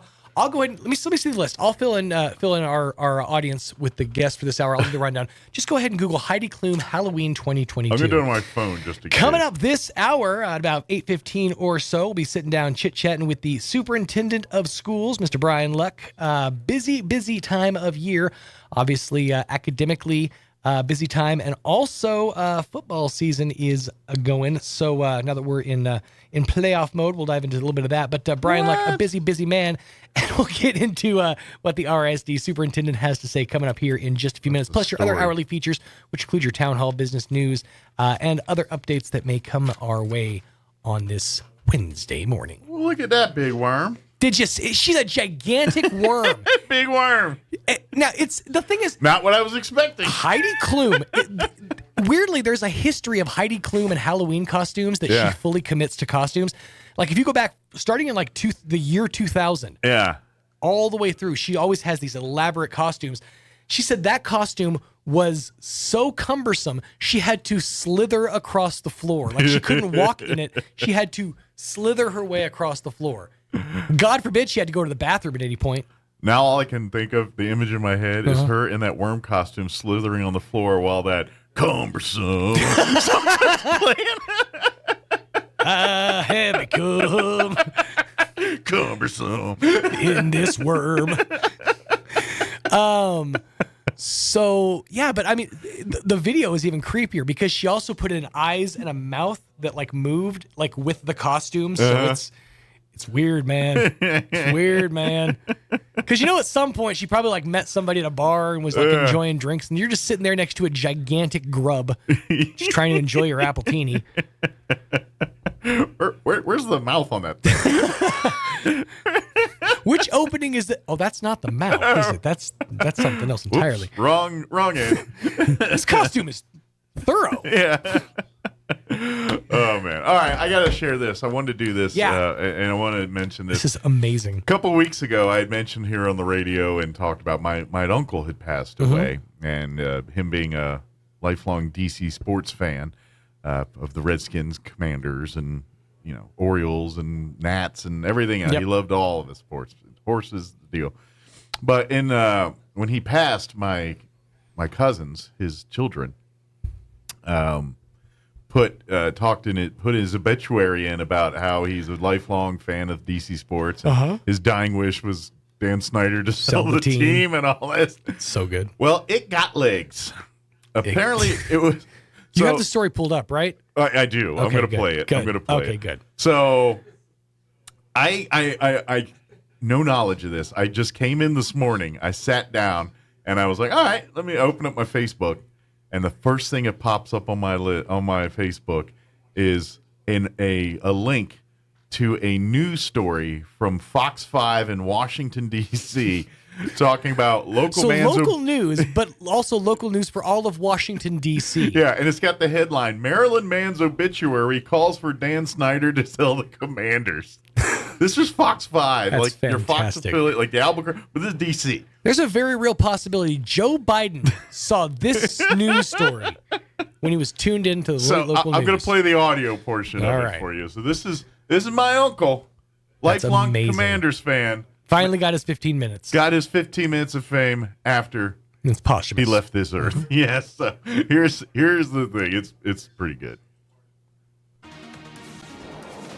A Maryland man's obituary is getting a whole lot of reaction from D.C. sports fans. The obituary highlights the man's love for the Washington Commanders and his apparent dislike for the team's owner, Dan Snyder. Fox 5's Rob Desir spoke with the man's son tonight. James Darr Jr. spent his whole life cheering on Washington sports teams. He lived through the glory years and some not-so-great years. Darr died last month at the age of 67 from natural causes, and as a way to honor him, his children decided to include his thoughts on his beloved Washington Commanders. It read he was a lifelong fan of all things related to DC sports, with the exception of Daniel Snyder, who he often referred to by names and in terms which cannot be printed on the obituary. Along with the health and happiness of his family and friends, he wished for nothing more than for Snyder to sell the Washington Commanders. Now, Darr's son, who bears his name, James, says Dan Snyder's ownership was regularly a topic of conversation, but it was the family's choice to include it in the obituary. He always wanted some way to tell him, always wanted some way to let him know, like, how badly he didn't like him and how much he thought it wasn't going to work out. If we could do something that would let, my great-great-grandchildren know something about him, in a couple hundred years, I think this is what he'd want them to know. Well, James says that his dad was a simple man and that sports is what kept him going. And he says the last Commanders game Darr Jr. watched was the team's most recent loss against the Tennessee Titans, which was just 2 days before he died. But James III says he likes to think that his dad has had a hand in their last 3 wins. Back to you. There you go. See, now there's something to that. Yeah, I'm saying. Since he left this mortal coil of ours, the Commanders have been on a bit of a tear. Taylor Heineke can thank my Uncle Jim for his success the last 3 games. I feel like your family should get some tickets or something now. If Dan Snyder didn't own the team, we probably would. Except the guy he hates is the one who owns the team at the moment, so I'll see them giving us tickets anytime soon. Not. But certainly my Uncle Jim is going to be needed for this weekend. They got to play Minnesota, so they're going to need some Uncle Jim magic to make that happen. Just get your bag of Uncle Jim.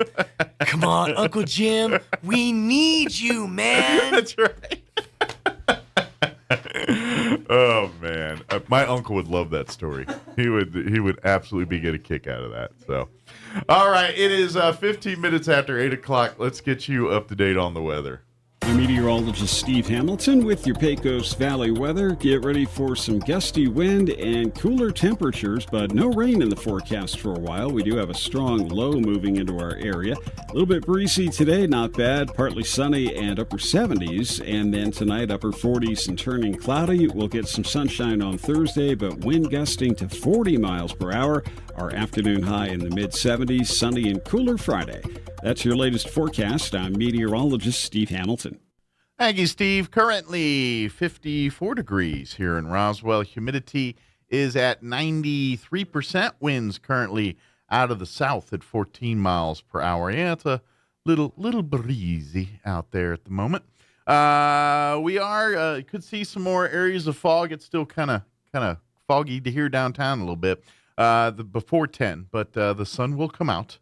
Partly anyway, and expect a high of 77. Winds will be out of the south at 10 to 15 miles per hour. For tonight, partly cloudy, overnight low of 48 degrees with south winds 5 to 15. For you Thursday, another windy day, but warm, sunny 76, but winds will be out of the south early 10 to 15 miles per hour. Later in the day tomorrow, those winds will pick up 20 to 25, gusting as high as 35 miles per hour. Tomorrow night, mostly clear. Overnight low of 43. Winds will remain breezy out of the west, 20 to 25 miles per hour. They'll drop down 10 to 15 miles per hour after midnight tomorrow night. And then looking at the rest of the week, mostly sunny Friday, highs right around 60. Saturday, sunny skies and a high of 72. And sunny on Sunday with a high of 76. All right, it is 16 minutes after 8 o'clock. We're going to take a 3-minute commercial break, and then Roswell Independent School District Superintendent Brian Luck will join us on the other side. Don't go away. You're listening to Mornings with Mike Winters.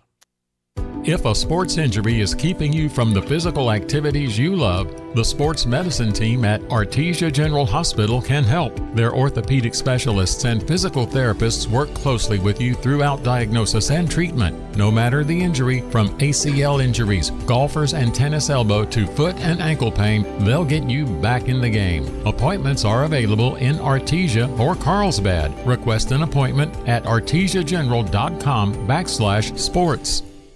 Oasis Computers has been Roswell's trusted source for home and small business computers for over 30 years, and they continue to be your best resource for computer repairs, operating system upgrades, web root managed antivirus, special orders, and more. Oasis Computers is now open from 8 to 1, Monday through Friday to better serve you. Service calls by appointments and after-hour appointments are available too. Stop by Oasis Computers at 1703 North Garden or call or text 575-625-9141 for even faster service. Jennifer from Trustmark Roofing here, and I can tell you it's not always easy being a female in a male-dominated business like roofing.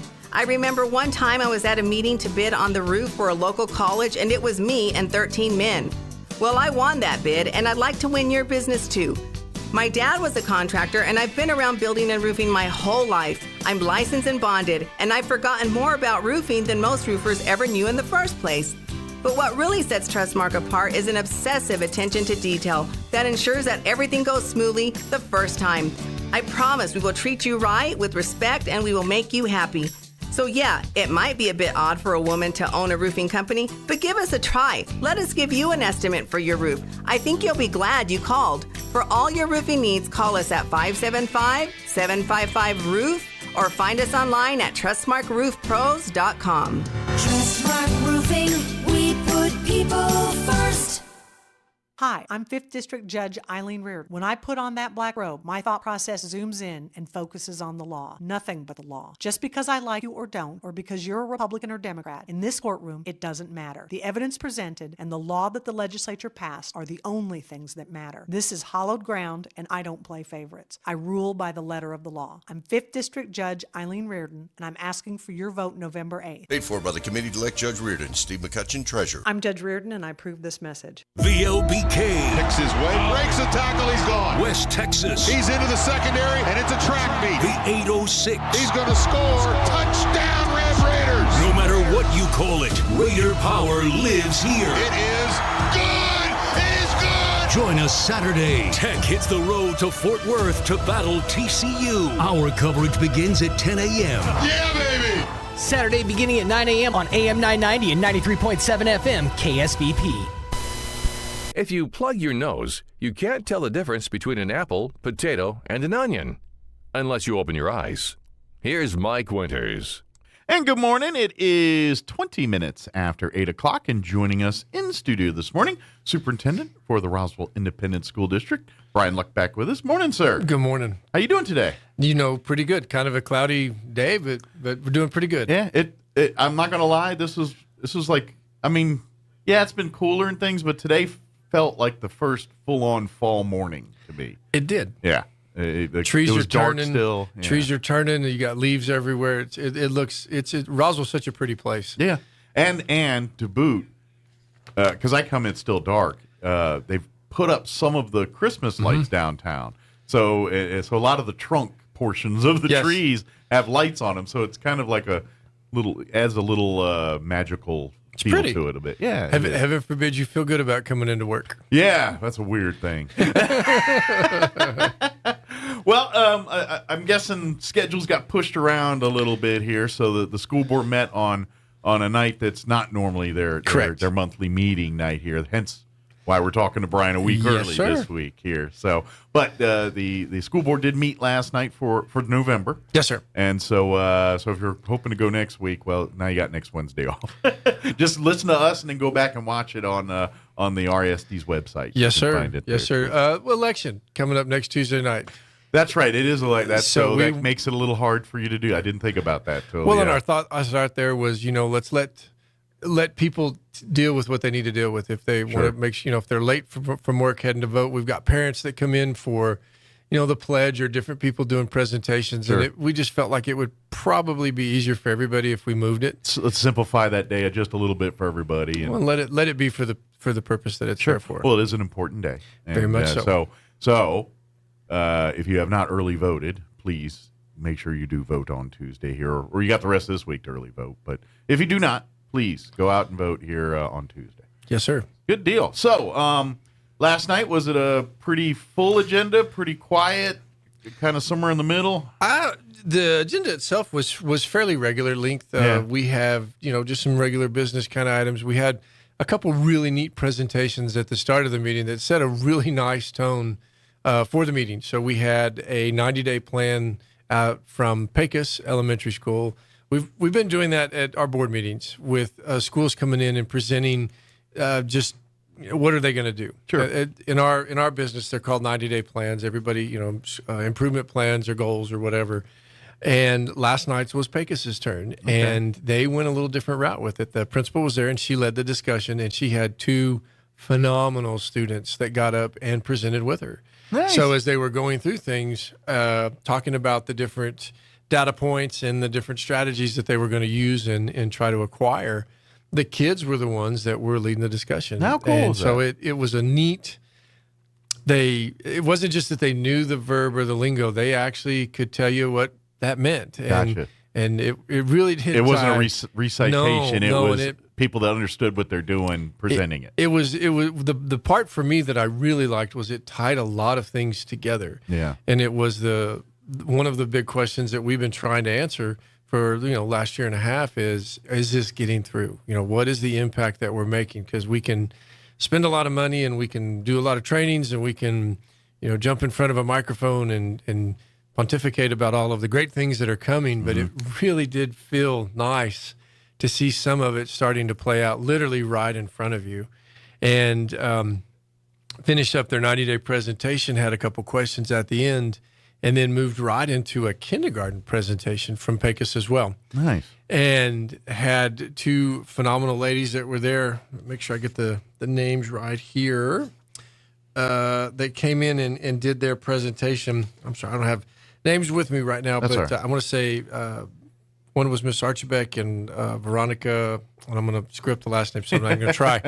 But they came in with some kids, and they did a demo. They had their curriculum in front of us and talked to the board a little bit about it, and then showed how the actual use of that inside the classroom. And the kids were there, and they were jumping around, and they had some focus activities that they were working on, and it was funny because Mr. French and I were sitting there at the board, and we both were trying to do the focus activities, and I was like, I can't do that. Can you? And he goes, no, I guess we're not focusing well enough. But they really just set it was a nice tone, and then we conducted business after that. But it was a good vibe and a good feeling, and always hats off to all of our schools, but especially to Pecos because they came in last night and just really shined. Well, and part of what I think is cool about this, and obviously teachers, and they kind of see the fruits of their labor every day. They're working with the kids and they're seeing that progress on a daily basis. And let's face it, school board members aren't in classrooms day in and day out like teachers are, so they don't necessarily see the fruits of the decisions that they're making and the things they're doing. So, like you said, when we talk about and and you wonder, it's like, is the message ringing through? Is it? And so to start the meeting, they get actual proof and they're seeing the kids and I would imagine, like you said, setting the tone. After that, each of those board members are probably like, okay, hey, what we're doing is getting through here. And I imagine it probably adds a log to that fire in their heart to want to keep doing this. It felt good. Yeah. And again, we're talking probably 14, 15 board meetings for me as superintendent. That one was probably the best feeling after one of those presentations that I had. I mean, I commend every teacher, student, parent, support service staff here in our district for the work that they do. And even getting out into the buildings like I do. I mean, I just don't get that full sense until you see something like that. Right. And that's not saying that it's not going on. But like you said, I mean, when there's such a special bond between a teacher and a student. And I think a lot of our parents picked up on that last year or 2 years ago whenever they were at home, as far as realizing just how much time it takes to get things into their kids and to educate them. And it's a labor of love, and you're pouring not only your time and energy, but you're pouring yourself into the kids. Sure. And to see that really start to turn that corner, it like I said, it does feel good. Sure, So- absolutely. Well, I'm glad the board got to do that, and obviously a great job by the staff and students for that presentation. And hey, for all those schools that have to do it, that haven't done it yet. Oh yeah, maybe That- take that's- notes and take some notes, and you might wow some people with this one. So. That bar was set pretty high last night. The irony is we had planned and surprised high school principals. Our next sets of 90-day plans are going to come from some secondary people. So we're going to give our elementary group a little bit of time to kind of prep for that one, so that they don't Regroup and, I don't want them walking in back to that. But the bar has been set. Just saying. Yes, it has. And it was very interesting because we went then into a presentation on the services that are available for homeless for homeless students in the Roswell Independent School District. Okay. And Veronica Barrazas came in and just really did a phenomenal job. Which I don't know numbers, but I'm willing to bet there's a bigger number than people realize in this district that are quote unquote homeless children. It's high. Yeah. And the interesting thing with that is when I say a homeless student, most people would equate that with, okay, I don't know that I've seen small children sitting next to their parents on the side of the street. Right. And according to the PED, it doesn't necessarily have to be just that. If you get people that might be living with a relative or something Sure. like that, they still fall into that category. Sure, people staying in a relative's couch, basically, kind of right. thing. Yeah. And we've got a lot of that. I mean, Yeah. our town it's interesting. Roswell's such a unique place. It's a small town that wants to be big in some ways, and it's a big town that still tries to be small in other ways. Yeah. But we still have a lot of families here in our community that struggle to make ends meet, and or maybe not struggle to make ends meet, but have to do different things in order to continue to do live the lifestyle that they sacrifices are wish. made in one area to meet ends at the other, and that's kind of what a lot. Well, and that's every family deals with that at some point or Right. another, but some that's a way of life, and that's the problem. I was at an elementary school the other day visiting with a principal, and one of the conversations we dove into was about a student that was living with multiple sets of family members, and that one of her struggles was she never knew every night where the kiddo was going to be, and that the student would literally walk outside and knew the family members that he had, but did not know who was coming to pick him up. And that hurt. I was like, gosh, that's such a different way than I grew up. And to be honest, I would say probably 70% of our town did not grow up in that fashion. But it is, and it makes it tough. I mean, when you don't know where you're going to be the night, you can't leave something there from the night before so that you can pick it up and do what Sure. you need to do. And then say, hey, okay, the next morning I want you to walk into school and pretend like everything's okay. It does make it tough, and we've got some really good people that monitor that for us. They help follow the kiddos if they were to move and leave town. They try to follow where they're at because it's our responsibility. If they'll notify us where they're going, I'm going Sure. to move to San Antonio, fair enough, and then we contact Make sure that kid's education the group there in continues, San yeah. Antonio, just to try to make sure that we're doing everything that we can to ensure that they get what they need, regardless where that is. Yeah. Because that's a tough one, Yeah. And again, like I said, that I left that day not having a real good feeling in the pit of my stomach because it just it hits home. Sure. And it's hard, and to say that it does not happen in our town it's not accurate. Yeah, and that's why I mentioned that. I was like, I think there's a bigger population of kids that deal with these issues, and I think many in our community realize. We do, and then right after that, the November is National Homeless Awareness Month, and so they actually picked up a resolution that said, that in support of making sure that our district supports actions that we are going to follow all policies. We're going to, be straight down the arrow with what we need to do to help kids, and just an open commitment from the school board itself. Mm-hmm. And so we tied that right into that right after it. And then they also got an opportunity to hear from Ms. Barrazas the different supports that we have, whether that be coats or shoes or, helping with find resources in the community. That's another thing with Roswell is I constantly have people reach out and say, hey, might not be able to do this for a lot, but if you ever run into something like this, don't hesitate. I don't want my name mentioned, but don't hesitate to reach out to me. So yeah, hats off to our community as well. Absolutely. And I'll just, again, my wife's a teacher. I see a lot of stories and things, and just over the years, I've seen lots where teachers, not just my wife, but many, many teachers in our district, they see a kid with shoes that they're wearing these,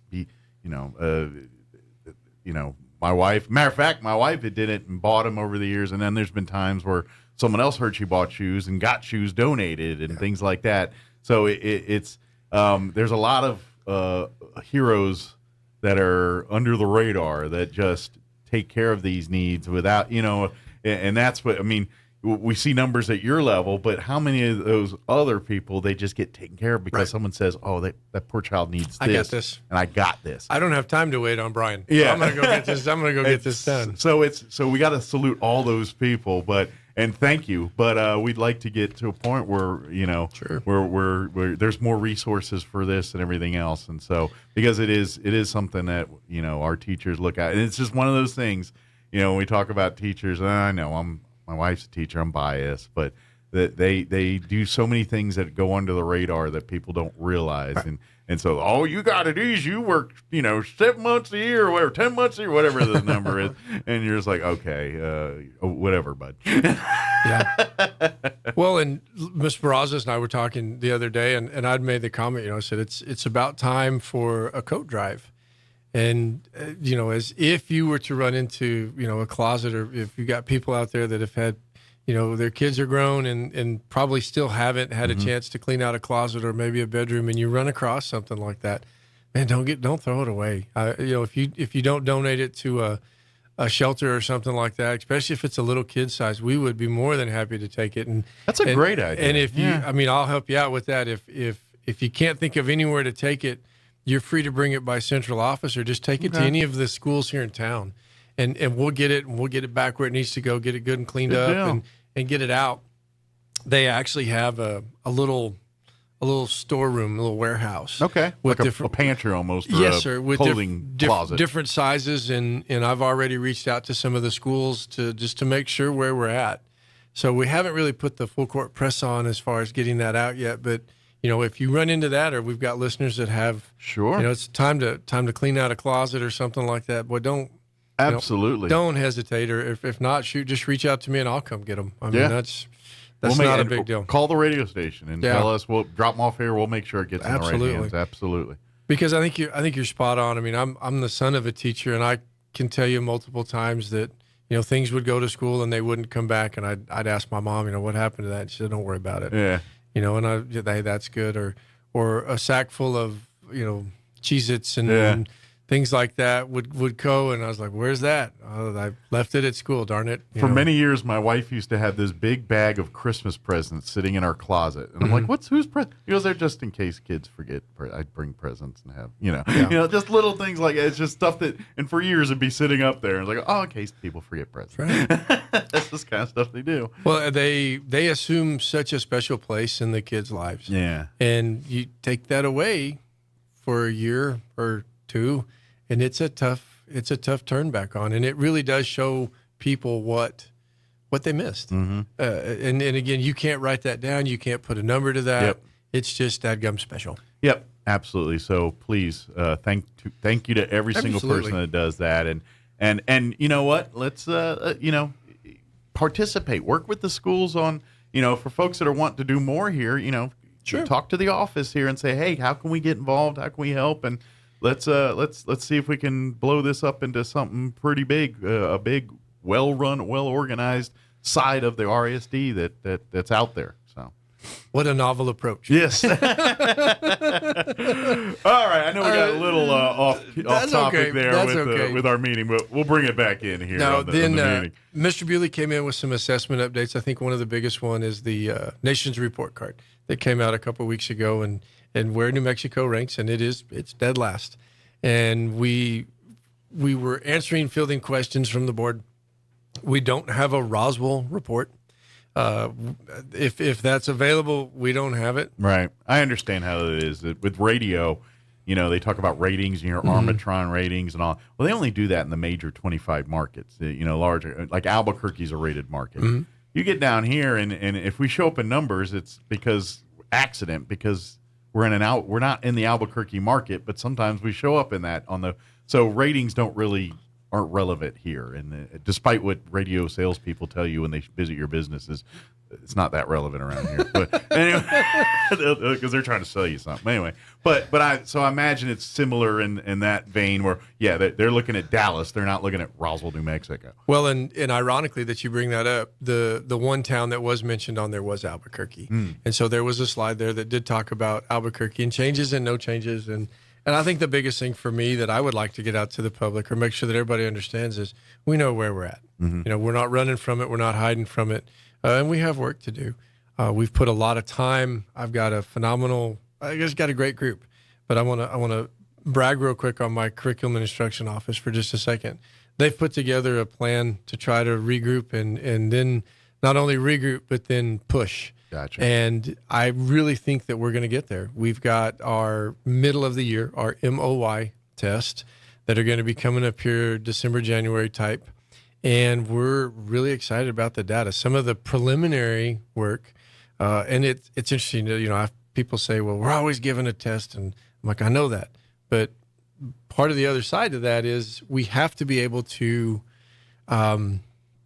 measure. Well, we got a plan. Yeah. If this is my widget factory, and people hate it when I do the widget thing, but if this is my widget factory and I'm midway through my production season and I'm producing more, better, faster, stronger, that's what I'm looking for. Sure. We have to have some type of a data point to go from for that. So, again, and our board is extremely committed. I cannot emphasize that enough. Sure. As far as we will do better, we are going to do better. Well, and kind of keeping with the widget, ideology. Obviously this is the balls they juggle here. That yes, every child's unique, individual. We want to give every child the attention that they deserve, but we've got a lot of them. We've got thousands of them. Right. And we've got to get all thousands of them through this. How do we do that efficiently with the resources and materials we have? And so that's really, at the end of the day, the balance that you guys have to deal is, all right, we want to make this, crank out those widgets as fast and great as possible without sacrificing the personal touch. Right. And when the world figures it out, you're going to be a billionaire because that's kind of the key to how do you juggle this? Well, if you have that key to success, you can stop doing what you're doing here. And that's not the interesting part about it. Is I think it's the same set of problems that every superintendent, every board, every person that's ever walked into a classroom has faced. Whether even if you go back 40, 50 years, granted times were different and things were different, but they still had their set of problems, and those were their key things that they were after. And right now, our set of problems will look a little different than they have in the past, and they'll need a little different solution. So super excited about finding out and seeing if our prep work has got us in the right place. I think, like I said, our preliminary data is showing that we're in a good spot. Good. So good. Some action items real quick. We've approved some trips out of town for our kids. Anytime a student leaves New Mexico, we have to go take that before the board. Yeah. So the irony is we can travel all the way to Farmington or Florida, Aztec. Well, if I stay in the state of New Mexico, I can get on a bus for 8 hours and go to Shiprock, and you're good to go. And I do not need board approval. But you go to Lubbock. But if I go to Denver City, Texas, or Plains, Texas, right across the straight line, I've got to get board approval. Yeah. And that's okay. Those state lines. Well, they like to know, and I don't blame them because when you generally when you talk out of state, you're talking 10, 15 hours, give or take. A Florida trip, Charlie's Angels. Some are multiple days. Indianapolis for, our FFA guys and gals. But these were Roswell High close-up trip to Washington, D.C., and then Goddard and Roswell High School are taking like 230 kids over to Texas Tech to tour the campus. So we have a program. It's going to be a quiet day at the high schools there. It's going to be a little less peak traffic at the high schools that day. A little bit. We've got a program called Avid, and at some point in time, I really would like to have Ms. Cole and a couple of the principals come in and really, talk about Avid as a whole. But it's something that we've brought in. It makes sense. It's takes you back to a little bit of old-fashioned teaching. Some citizenship. It's just a very good program. So that particular group of kiddos, and it's 9th, 10th, 11th, and 12th graders. So it's across the parameter there of the kids. Okay. They are headed to Lubbock to go tour Tech. The thought there, why wait until they're juniors or seniors to go get them excited about going to college? Sure. Let's take a student that, and these don't necessarily have to be, in honor society kind of kids. These are just some general average run-of-the-mill kids that may or may not go to college. Sure. And they express an interest. And may or may not go to Texas Tech, but you get them to one of those schools, you show them the opportunities that are outside. Here's what awaits you after high school. Yeah. And it really does spark a fire with a lot of them. And it is just a great opportunity. We're excited about that. We had some policies that were on the books last night for a second reading. One of them is our medical cannabis, and there were 3 policies associated with that. Just real quick, we are not, and I had some people catch me in the grocery store.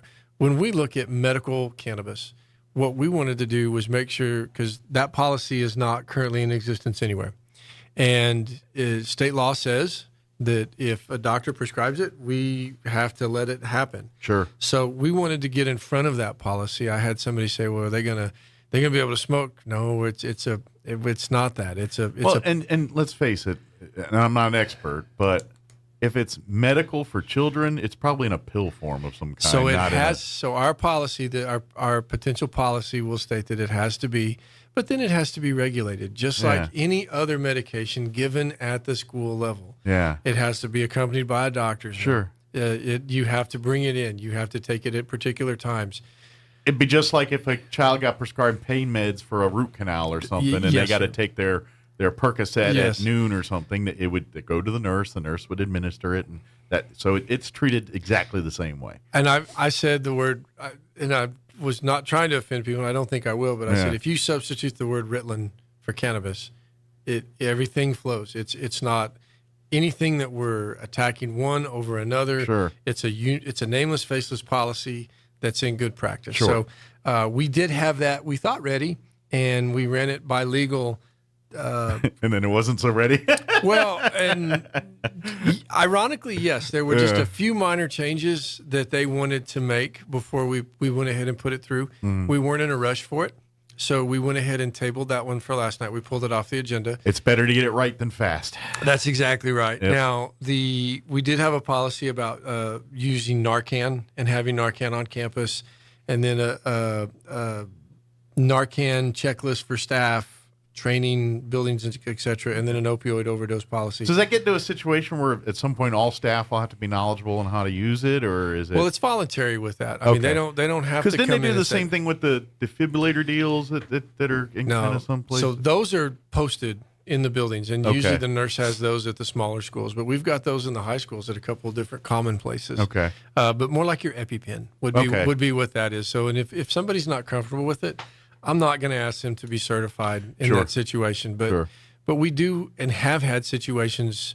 Fortunately, they were false, but we've had a couple where, like our security guards, we felt like our security guards might have come into contact with fentanyl. Yeah, that's the thing. As scary as anybody, if you accidentally touch this fentanyl, you're going to need the Narcan. So it's not just because you're thinking, well, how much drugs are coming into schools and things, and it's not often, but with this fentanyl, it can impact a lot of people with not even, intending to.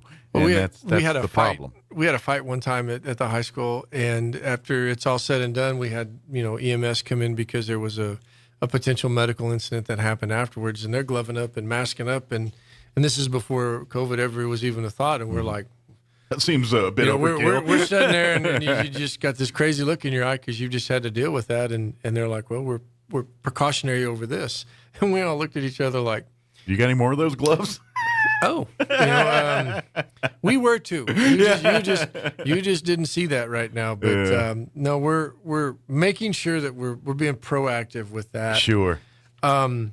Some big ones coming up. I don't know how much time we have left. We have a few more minutes. Okay, so strategic plan update. We have worked really hard to get on paper our goals as a district for the next year and a half. We will have some community input, a community input session that will take place November the 16th. Okay. Which is a couple Wednesdays from now. Yeah. And I'm going to have staff, I'll have principals, I'll have staff on that day. And then at the end of it, from 5:30 to 7, I will have, it's a community forum. So anybody that wants to come in and listen to our projections and what we're thinking. Okay. And it's a feedback session. We'll stick to the strategic plan. I mean, if they want to chew on me for something else, we'll probably make an appointment. But I would like the feedback. This is our school district, and if we're off base on what we're looking at, I would, that would be the time to speak up. And that's what obviously school board meetings when the board meets and things, and a lot of times when certain topics that are up for discussion are getting get a little more attendance and audience than others. But this is that forum for. Obviously, we want to stick relatively close to the topics at hand here, but this is that chance for the public to say, if you're on Facebook, it says everyone loves to grumble about things on social media, and I'm like, oh, well, you want to do something about it? Well, this meeting's one of those types of events. This is you rolling up your sleeves and being part of the cure, not the cause. And what we'll do is we'll post that online for people so that they're not walking in and it's a substantial document. It's got 6 primary bullets, and each of those bullets probably have 8 things underneath them. So it's not something that I mean, if you needed to and you walked in, you just started reading it, I guess you could be okay. But for those that really want to have an opportunity to look into it, we'll have that posted online, and I'll get the location. We've had some confusion as to actually where the location I'm going to do this is. Gotcha. Try to get a big enough space, sure, just in case I have a decent sized crowd. Sure. Well, you could always put them at the auditorium there at the. Well, and the room that I'm planning to use is actually right next to the auditorium. So if I do get a larger crowd, then we can always walk in there. Walk over next door. You bet. That's coming up. 2 other big things. One, with our football teams making the playoffs. And congratulations to Coach Lynn, Coach White, the assistant coaches, the assistant coaches' wives, the coaches' wives. I mean, it is, you talk about labor of love. It's an army of people that support. Gosh, the band parents. It is so nice to go back out to these games and see that happening again. Yeah. It's just normal. Well, we got a weekend off. Yes, football, and your crew was very excited about that. So, I wish, and I want to say, well, they're not really off because now we got like soccer and volleyball and other things going on. So. They can think they're off. So. NMMI is still around doing stuff. So yeah. But the one thing that we would like to remind everybody, our teachers, and then our people in the community, once we hit playoffs, our passes.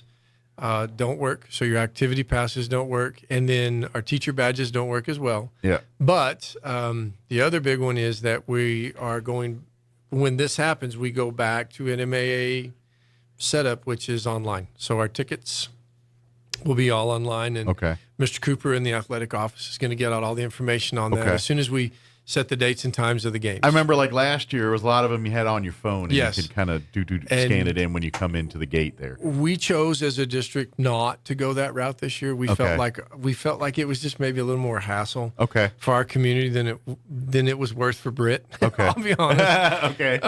But we don't have a choice on this one, so we'd be more than happy to help people. Sure. If they need help getting them. The funny one is I saw generations coming together in line with people that weren't real familiar with how to use their phones to get to the deal. And you know, the high school kids are standing there going, here, just give me your phone. Or hand me your cash and I'll buy your ticket. And so there's, like I said, we just wanted to make sure everybody was aware of that. Sure. And by the way, just for video, and we'll obviously carry all of their playoff games on the radio. This first round, for them first round, it's not the first round, but for our team's first round, we'll be able to video those. At the home sites usually. Yeah. Past that, I don't think we will because, again, just like NMMA takes over, different people have the video rights to, even if they're in our home stadiums here. So I can tell you right now, we will not be able to video a championship game.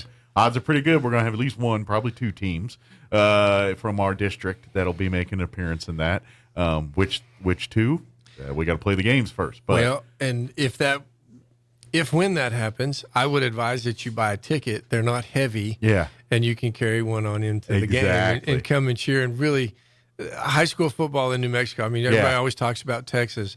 There is a special feel on a Saturday afternoon for a championship game. Yep. Real quick, last thing for me, our Thanksgiving dinners, we're back. Oh, good. We've got our parents coming back in. That will be November the 9th for elementary. That's kind of the big one. The mid school and high school is on the 11th, but the high school parents don't seem to. They don't. Or the kids, I would say, are probably not so thrilled about their parents coming to spend Thanksgiving. November 9th, the cost of that is $5. If you need more information, contact your child's school. Very good. So come and have lunch with your Thanksgiving lunch with. And I've always loved the Thanksgiving school lunches, even as a kid. I love that turkey. I love the dressing. I love to me it's pumpkin square. Yeah, I love that. Was one of my favorites. Close second to the pizza. Yeah. Well, I didn't plan last year. I was late to the date, and I am solid white shirt and roll into Washington Avenue, and I was cranberry guy. And I don't know how we did it, but I managed to pull it off. But the white shirt didn't make it. White shirt was fine. Okay. But it's just a neat thing. It is. And like I said, that turns back on so many things, and it's such a good deal to get the parents back. Your whole meeting last night is just, because we were talking approving trips. You guys weren't doing that for a couple of years. No, we weren't. We're talking about parents coming in and enjoying a meal with their children in a school again. I mean, this is nice. So it's nice to see. Dare I say regular? Yeah. Who knows? Maybe we'll be back to doing. I know, like a lot of schools like to bring in community leaders to have lunch with some of the kids, and maybe all that stuff will start coming back. I see that starting back up, and then too, with the other parts of that is our veterans assemblies that are coming up. They're going to be in person. Yes, sir. At the high schools, we'll work hard and heavy to give you all the information and bring some of that. But I know Goddard, Roswell, many of our middle and elementary schools have different ceremonies planned and things, and of course we'll have the citywide that Saturday after Veterans Day. So well, and I will say this: if you're a veteran and maybe you don't have a school age kid, or your school kids are long gone and moved away, and you'd like to be a part of something, you just don't know where, don't hesitate to reach out to central office, please. I'm not trying to play favorites here, but if you're a rookie and never been to a veterans assembly, go visit the Goddard one. They all do an amazing job. They all are great. I'm not trying to. But it's like you're going to a rock concert with the veterans that come in there. You walk in the building and there's like about 400 people cheering you on. It's just amazing. So and I love this part because, and I say this to all veterans. I know a lot of veterans don't want recognition. They just kind of did my job and go home. But it is also your duty as a veteran, in my opinion, to ensure that we have another generation of veterans like you. And so we need to put you on the pedestal a little bit to show the next generation why you're important. And that's what this day is all about to me. It's interesting from being a part of that assembly for so many years. Mm-hmm. It is an opportunity to honor the individuals, but it's also as equal, if maybe not even greater, equal of an opportunity to educate the kids about what has gone before them to get them there. Absolutely. And you cannot put a price tag on that. Yep. And it's kind of, they all do great, but the Goddard one just seems to have like this, it's like a rock concert. It's, you're used, and the kids are celebrating and cheering, and it's not like gratuitous. It's because they really appreciate what these people are doing, and it's neat. I can't think of a year that we didn't have a veteran come up to either myself or Mr. Hill and say, for years I walked around with bad, and you gave me the opportunity today to get rid of it. Yep. So that's true. I never thought from that angle. Folks dealing with some issues and things. Mm-hmm. I'm lucky. I didn't have to deal, but I know a lot of people weren't lucky like me. So, Well, Brian, we get it all. I got it all. Awesome. As always, appreciate the visit here, and anytime if we need to before next month, we need to see you. Don't hesitate to reach out. You bet. I look forward to it. Happy Veterans Day to you, especially. Thank you, sir. Thank you. Appreciate it, and we'll see you next time. All right. Yes, sir. Thank you. It is 8:57. Quick break before news. Don't go away. With the Wall Street Business Report, I'm Bill Alexander. U.S. job openings rose unexpectedly in September, suggesting that the American labor market is not cooling off as fast as the inflation fighters at the Federal Reserve had hoped. Employers posted 10.7 million job vacancies in September, up from 10.3 million in August. That's according to the Labor Department. Pilots at United Airlines have overwhelmingly rejected a tentative contract, the latest move showing the resolve by airline unions to push for significant pay raises. The deal would have given pilots raises of nearly 15% over 18 months. That's according to the union. A former Connecticut state representative pleaded guilty Tuesday in connection with the theft of more than $1.2 million in federal coronavirus relief funds from the city of West Haven. Michael DeMassa, a West Haven Democrat, appeared in a federal courtroom in Hartford, Connecticut, and pleaded guilty to 3 counts of wire fraud conspiracy. For the Wall Street Business Report, I'm Bill Alexander in Washington. Think your vote doesn't matter? Think about this. Michelle Lujan Grisham and progressives in Santa Fe forced thousands of small family businesses to close, many to never open again. They forced our children to stay away from schools, setting their educations back by months or perhaps years. They forced you to stand in lines outside grocery stores during the coldest months of the year. They violated their own mandates while threatening to use state police to enforce their mandates on the rest of us. And Lujan Grisham and her friends did it all while New Mexico ranked last in the nation on education, last in economic opportunity, and last in public safety. Still think your vote doesn't matter? Think again. Don't make excuses like the Democrats in Santa Fe. Go vote Republican on Tuesday, November 8th. Paid for by the Republican Party of Chaves County. Not paid or authorized by any candidate or candidates committee.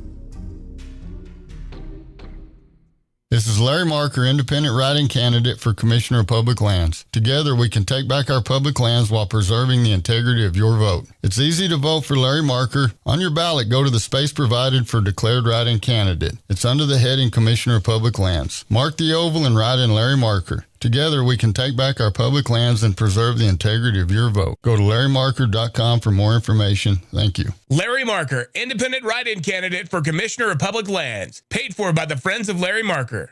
The great one, Mark Levin, is now in Roswell on 106.5 KEND Roswell. This hour, townhall.com. I'm Rich Thomason. It is a question that's on the minds of many in this political season. Will former President Trump make another run for the White House? Trump's former White House Chief of Staff, Reince Priebus, says, quote, I'm like 95% he's going to run, end quote. And Priebus says if other big challengers run, Trump will be very difficult for any Republican to defeat. Correspondent Donna Warder says there is speculation that Mr. Trump's announcement could come after the midterm elections. And with less than a week to the midterms, the pollsters have been talking to Americans about what issues are top of mind for them. A new Rasmussen Report survey finds that 26% of likely U.S. voters say inflation is the most important issue in how they'll vote in this year's congressional elections, while another 22% name the economy as the top issue. They are followed by abortion rights, 19%, illegal immigration, 8%, climate change, and violent crime. Only 2% of voters name either the war in Ukraine or LGBTQ rights as the most important issue for them in the midterm election. Ken Lorman reporting. Israelis have cast votes in their national election with 85% of the ballots tallied. Former Prime Minister Benjamin Netanyahu appears poised to make a comeback. He tells supporters that he will establish a nationalist government that will see to all Israeli citizens without any exceptions. The White House now accusing North Korea of backing Vladimir Putin's war in Ukraine, accusing the North of covertly shipping a significant number of artillery shells to the Russians for use in Ukraine. What's next for interest rates? We'll find out later today when we hear from the Federal Reserve, wrapping up its latest two-day policy-setting meeting. Ahead of that, stocks are lower. The Dow's down 86 points, while the NASDAQ is off 64. More on these stories, townhall.com. Charlie Dombeck here from Key City Capital. As a practicing CPA for nearly 30 years, I have found that 80% of your ability to grow your wealth is dependent upon two factors: taxes and investment performance. At Key City Capital, we improve investment performance by diversifying capital into off-market investment opportunities in passive rental real estate and alternatives like asset-backed lending. We recover dollars that clients unnecessarily pay in the form of income taxes, creating a lifetime annuity of savings. We are a sponsor of passive, affordable single and multifamily residential rental investments, which are located in Sunbelt landlord-friendly states. These investments are the top choices in a rising interest rate and inflationary environment. They represent a store of value, protecting your capital from market volatility. Learn how we at Key City Capital can help you ultimately grow your wealth rapidly. Connect with me at keycitycapital.com or give me a call at 817-912-1569.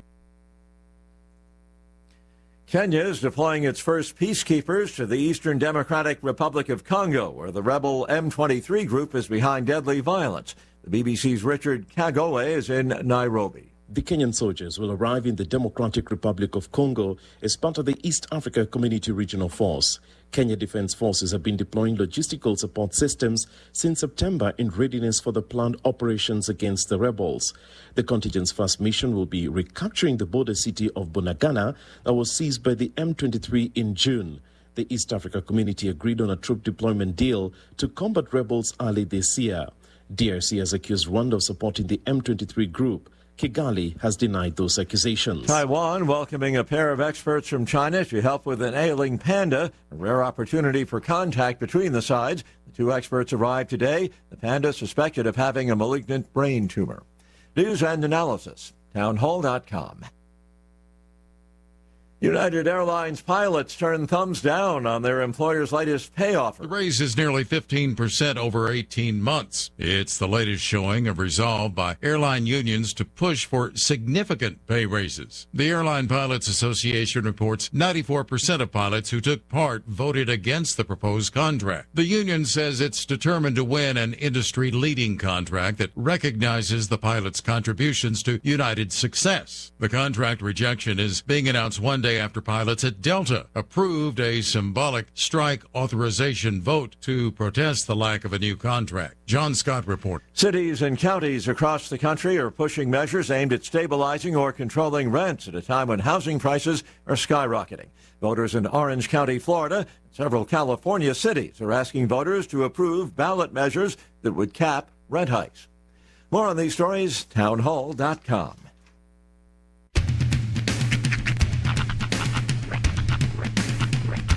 What in the wide, wide world of sports is going on here? I promise you, whatever scum did this, not one man in this force will rest for 1 minute until he's behind bars.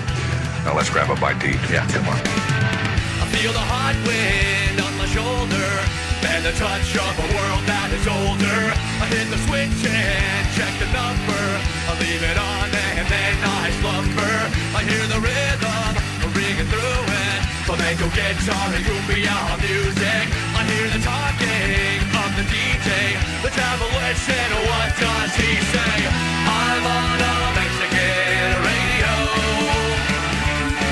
I'm on a Mexican radio. Broadcasting live from high atop the J.P. White Building in downtown Roswell, New Mexico. It's Mornings with Mike Winters on 106.5 Roswell's Talk FM. Is that what I sound like when I talk? Now, here's your host, Mike Winters. And good morning. It is 6 minutes after 9 o'clock. Welcome to hour number 3.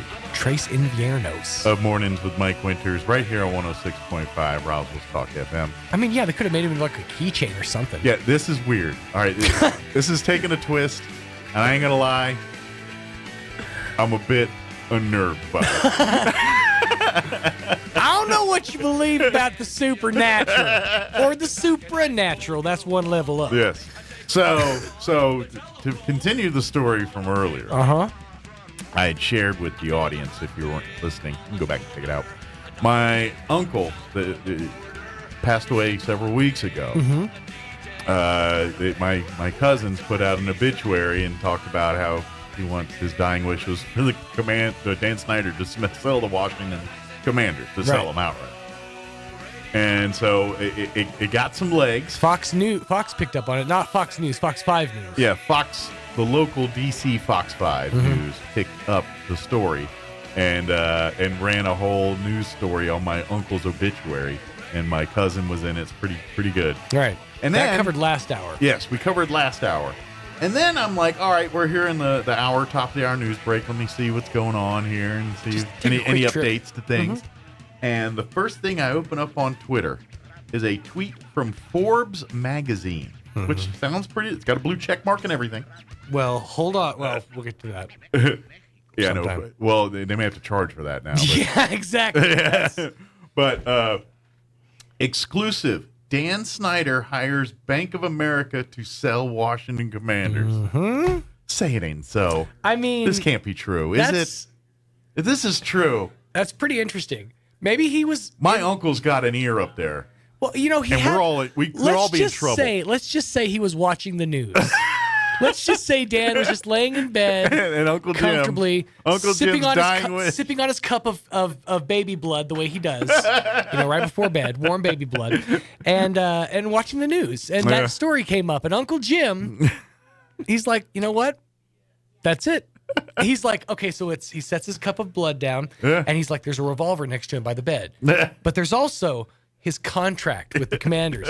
For some reason, he has to sleep next to a cup of baby blood, a revolver, and his contract. Yes, right. Those three things, right? Have to be. Those are his Horcruxes essentially. Yes, supposed to have a piece of his soul. I got it. And so he put down the blood. He picked up the contract and said, I think this is it. Uncle Jim did it. It's time to hang up your boots. Well, and I was I was telling Sean, I said, if my uncle's got an in up there, like he's regulating or whatever, because I'm just saying a lot of things are coming up Jimmy right now, just kind of weird. We could be in trouble, people, because this is the good part. But listen, if Slippin' Jimmy's up there making requests, my Uncle Jim, I love him to death, but he's a man of character, or he's not a man of character. He is a character. He's a character. Put it this way. About a year ago, my brother took him to a Washington Capitals hockey game. Okay. My uncle, for lack of a better term, is an alcoholic. Was. It was. Still is, apparently. Successfully, he beat it. Yeah. He beat alcoholism. But, so, my uncle, who's, he's not a rich man. He's off social security. But anyway. So, to save money, he tried to sneak in a pint of his favorite whiskey. Which is cheap whiskey. His favorite whiskey is cheap whiskey. The cheapest. It doesn't matter what brand it is. It's the one that was on sale. But anyway, so he tried to sneak it in. But he goes through the metal detector and starts emptying his pockets and just drops the pint in the dude. And then he tried to pick it back up and slide it in. Oh, sorry, that's mine. Yeah, that was supposed to be. And then the lady's like, "Come on, dude!" And they had a back and forth. And finally, he didn't let it, but it was just funny. He almost got away with it. He almost charmed his way to getting that thing in there. Here's the difference. Yeah. If he was a true alcoholic, yeah, what his mind would have done was, all right, fine.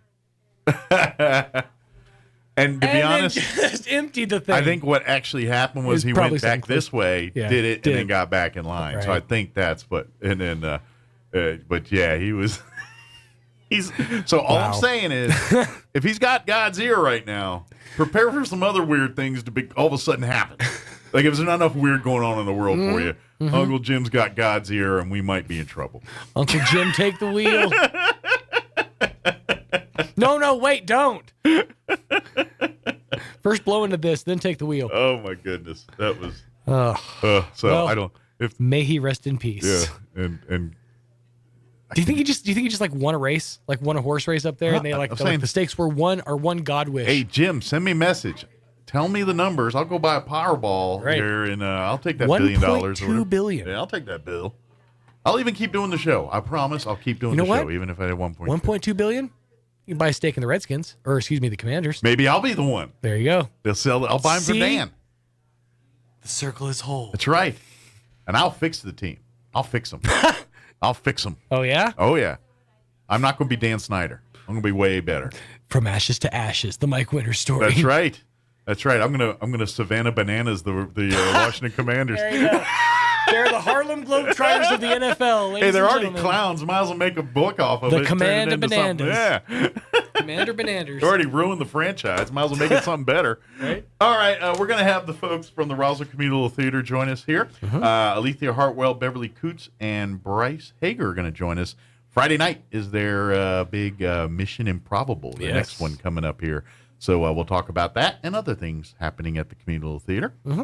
And, of course, later on this hour, we'll get you up to date with the news and whatever else we can come up with for this hour of the show. So I'll keep you posted. If my uncle's up to any other God shenanigans, I'll let you know. But that's so far, he's gotten, maybe, allegedly, Dan Snyder to sell the Washington Commanders. So 9:13, here's your weather. I hope it's right. I'm meteorologist Steve Hamilton with your Pecos Valley weather. Get ready for some gusty wind and cooler temperatures, but no rain in the forecast for a while. We do have a strong low moving into our area. A little bit breezy today, not bad. Partly sunny and upper 70s. And then tonight, upper 40s and turning cloudy. We'll get some sunshine on Thursday, but wind gusting to 40 miles per hour. Our afternoon high in the mid-70s, sunny and cooler Friday. That's your latest forecast. I'm meteorologist Steve Hamilton. Thank you, Steve. Currently, I got to get over to my weather page. Apologies. Currently 55 degrees here in Roswell. Humidity is at 87%. Winds still a-blowing out of the south at 14. Although my weed tree is not moving at that rapid of a pace, so maybe other parts of the area. I am downtown, building protections, what have you. But for today, partly cloudy, 77 our high, south winds 10 to 15, which we're right in that window. Partly cloudy tonight, overnight low of 48. Winds will be out of the south, 5 to 15 miles per hour. Thursday, windy but warm, sunny, mostly sunny, 76 for a high. Winds will be out of the south early, 10 to 15 miles per hour. Later in the day, increasing 20 to 25, gusting as high as 35 miles per hour. For tomorrow night, mostly clear, overnight low of 43, winds out of the west, 10 to 15 miles per hour. Looking at the rest of the week, Friday, mostly sunny, expect highs right around 60. Those winds are going to bring in cooler temps for Friday. West winds 10 to 15 miles per hour. And then for your weekend, back up into the 70s, sunny 72 Saturday, sunny and 76 for Sunday. So a little bit of a cool spell, windy spell there for Friday and Thursday, but not too bad overall. All right, it is 15 minutes after 9 o'clock. We're going to take a 3-minute break, and then we're going to talk Roswell Community Little Theater on the other side. Don't go away. You're listening to Mornings with Mike Winters. This is a call to action. I'm Michelle Garcia Holmes, and I'm running for United States Congress. There's so much at stake this election cycle. The life of the unborn, your safety, the cost of living, and most of all, our religious freedom. I'm calling on every Christian from every church to step out of the pews and go to the polls and cast your vote. I ask for your vote. Send a woman of faith to Washington that will protect and stand strong for our values. Paid for by Garcia Holmes for Congress. Jennifer here from Trustmark Roofing, and I know you've heard me say that you can trust Trustmark, but I want you to know what that looks like in real life. A few years ago, we installed a beautiful new roof for an older woman who was recently widowed. She was an artist, and colors were really important to her. So when she said she didn't like the color of a brand new roof, we took that seriously. She had picked the color and signed off on it, but I just kept thinking, if she's going to walk into her house every day and be disappointed, then we're just going to redo it. So we did. We ripped that beautiful new roof off and replaced it with a slightly different color, and she was thrilled. Yes, it cost us quite a bit of money to make her happy, but I want you to know you can trust Trustmark to make it exactly right every time. If you have any roofing needs, call us at 575-755-ROOF or find us online at trustmarkroofpros.com.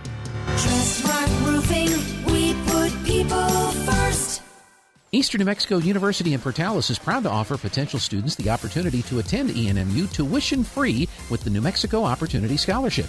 And now we are proud to announce the newly created Freshman Hound Housing Room Grant, which will allow students the opportunity to receive up to $3,000 per year off their housing costs when living on the ENMU campus. For more information on how ENMU is making higher education more affordable for you and your family members, visit enmu.edu. Eastern New Mexico University. Student success. That's what we're about. I'm State Representative Greg Nybert. New Mexico ranks 50th in child well-being, and this statistic is not acceptable. Too often we see in the news where a child taken into state custody is returned to an abusive situation only to suffer more abuse, sometimes resulting in death.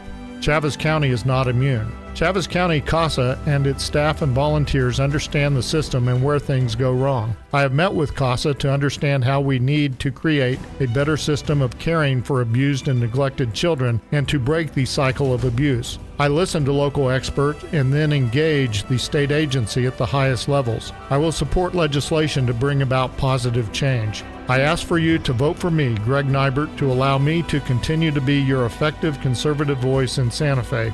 Voting begins on October 11th and Election Day is November 8th. Please vote Greg Nybert for State Representative District 59. Paid for by Greg Nybert for State Representative, Richard Taylor, Treasurer. You can't hunt camels in Arizona, but you can buy them. They go for about $10 a pack. Here's Mike Winters. And good morning. It is 18 minutes after 9 o'clock, and joining us in studio this morning from the Roswell Community Little Theater. I got to make sure to turn all the microphones on. I was like, oh, wait a minute, I got to turn on more microphones. Of course, Beverly Coots and Alethea Hartwell are with us. Also, Bryce Hager as well. Good morning, guys. Good morning. How's everybody doing? Great. We're Good? great. Ready for Friday? Yes. Yes. Good. I got a question. Now, before we got Mission Improbable, which is coming up this Friday night. 7:30, right? Yes. Is when everything starts. Yes. At the Communal Theater. You're going to love it. If you love Whose Line Is It Anyway, you're going to love Friday night. But I got to ask a question, because I was seeing on the Facebook that you guys are getting ready for Mission Improbable and things.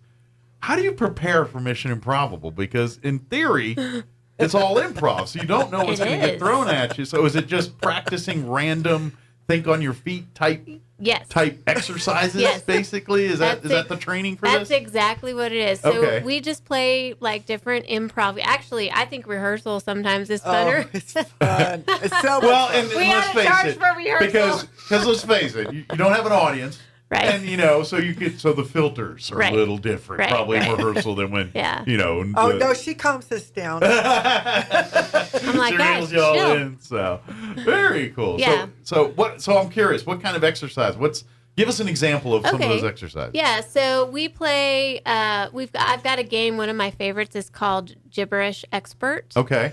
And so it's a game played with 3 people.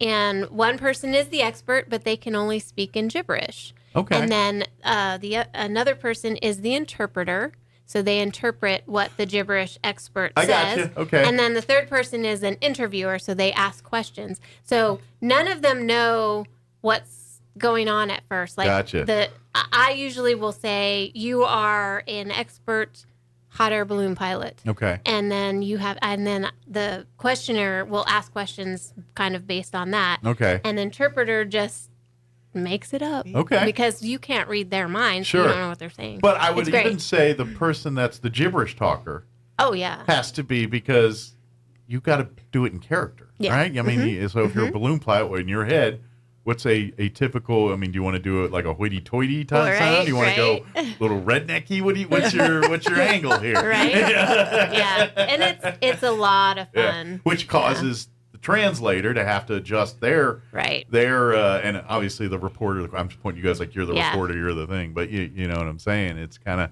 that's pretty cool. Yeah. So it is equally. So I imagine the new person you probably put as the gibberish, because. In essence, you have to think on your feet, but you don't have to create dialogue. It's a little per bit se. easier part to play. You get your just feet kind of wet a little bit, and then very cool. So, if you love to laugh, which who doesn't, and that's I think come on out. This is how many you've done multiple. This is I know you've done it. I don't know. 5 or 6. Yeah, I'll say like a half dozen or so. As I was thinking off the top of my head of the Mission Improbables, and we'll do more of these. But the next one is coming up here this Friday night. And we all lucked out because thanks to our football teams, they all played really well and earned a first round bye, which means none of our local football teams are playing this Friday night. So come and see us. So come on out to the Roswell Communal Theater and enjoy Mission Improbable. It's cheap. What's the cost? It's $8. Yeah, It's a cheap date. You can't get tickets for $8. You can bring your whole family and not spend even a quarter what you spend at the movies. Yeah, or bring your date if you're trying to get away from your family, whatever it is, and make it a date night. Go have dinner before or afterwards, depending on your routine. But yeah, definitely come out and have fun. It's literally Whose Line Is It Anyway done, but you're in the live studio audience here. Yeah. There is a little audience participation because obviously you guys, Alethea, you're as the moderator, you're kind of going to be asking questions. All right, give me a profession, give me a type of food, give me kind of. It's if you've never seen Whose Line Is It Anyway, but maybe you've heard of Mad Libs. It's like a live action version of Mad Libs. That's a good way to describe it. Yeah. Instead of you writing it down and reading it afterwards, you're acting out what the scenario is here. Right. So it's a lot of fun, and of course, it's great to bring the whole family out. It's not going to get super adult or anything like that. It keep it family. Adult family. Think of it Shrek level. Of entertainment. There you go. Good enough for the kids, but enough funny perfect. there where the adults like, it's a pretty good kids movie, you know what I mean? Think of it in that vein, something like that too. Good deal. So I got to ask you guys, what this first time I think we've got a chance to talk to you, Bryce. How did you get in part of the Mission Improbable troupe? Well, I'm brand new. I've only done one play. I've only been to one improv, and it was an absolute blast. Yeah. Like I had so much fun, and I think that's. So you come as an audience member, and then it's been something I've thought about for a while. I want to do a play. I want to be in the theater, and then the opportunity came up, and so I took it. And the man's got a Macho Man T-shirt on. I mean, come on, it's got a. Not everybody can pull off a Macho Man T-shirt. I'm just saying. And I've just been having a lot of fun, and that's why I want to come. Did you do it in school, like any kind of drama or any of the acting? Or I did for one semester in my last year at NIMI. Okay. I did drama, but that was 20 years ago, 25 years ago. Like, so yeah, it was a long time ago. Mm-hmm. Yeah. Got to reel him back in. So, well, is it kind of like bicycle riding? Like once you started getting back into it, did some of the stuff from many years ago kind of creep back in? Yeah, although I had forgotten a lot about, use your upstage hand. Don't turn your back to the audience. All these like simple things that you forget about came crashing back to me. Probably most people the lay people don't realize. You don't they think just about see it. people No. And, acting funny. Right. And it's like you feel very unnatural at first, but you have to make the unnatural seem natural. And so, but that was the biggest challenge, but it was just so much fun. And that's why I want to tell people, like, if you're looking for something to do, come out and see us. It's gonna be a lot of fun. It's a lot of fun, and it's you might be surprised.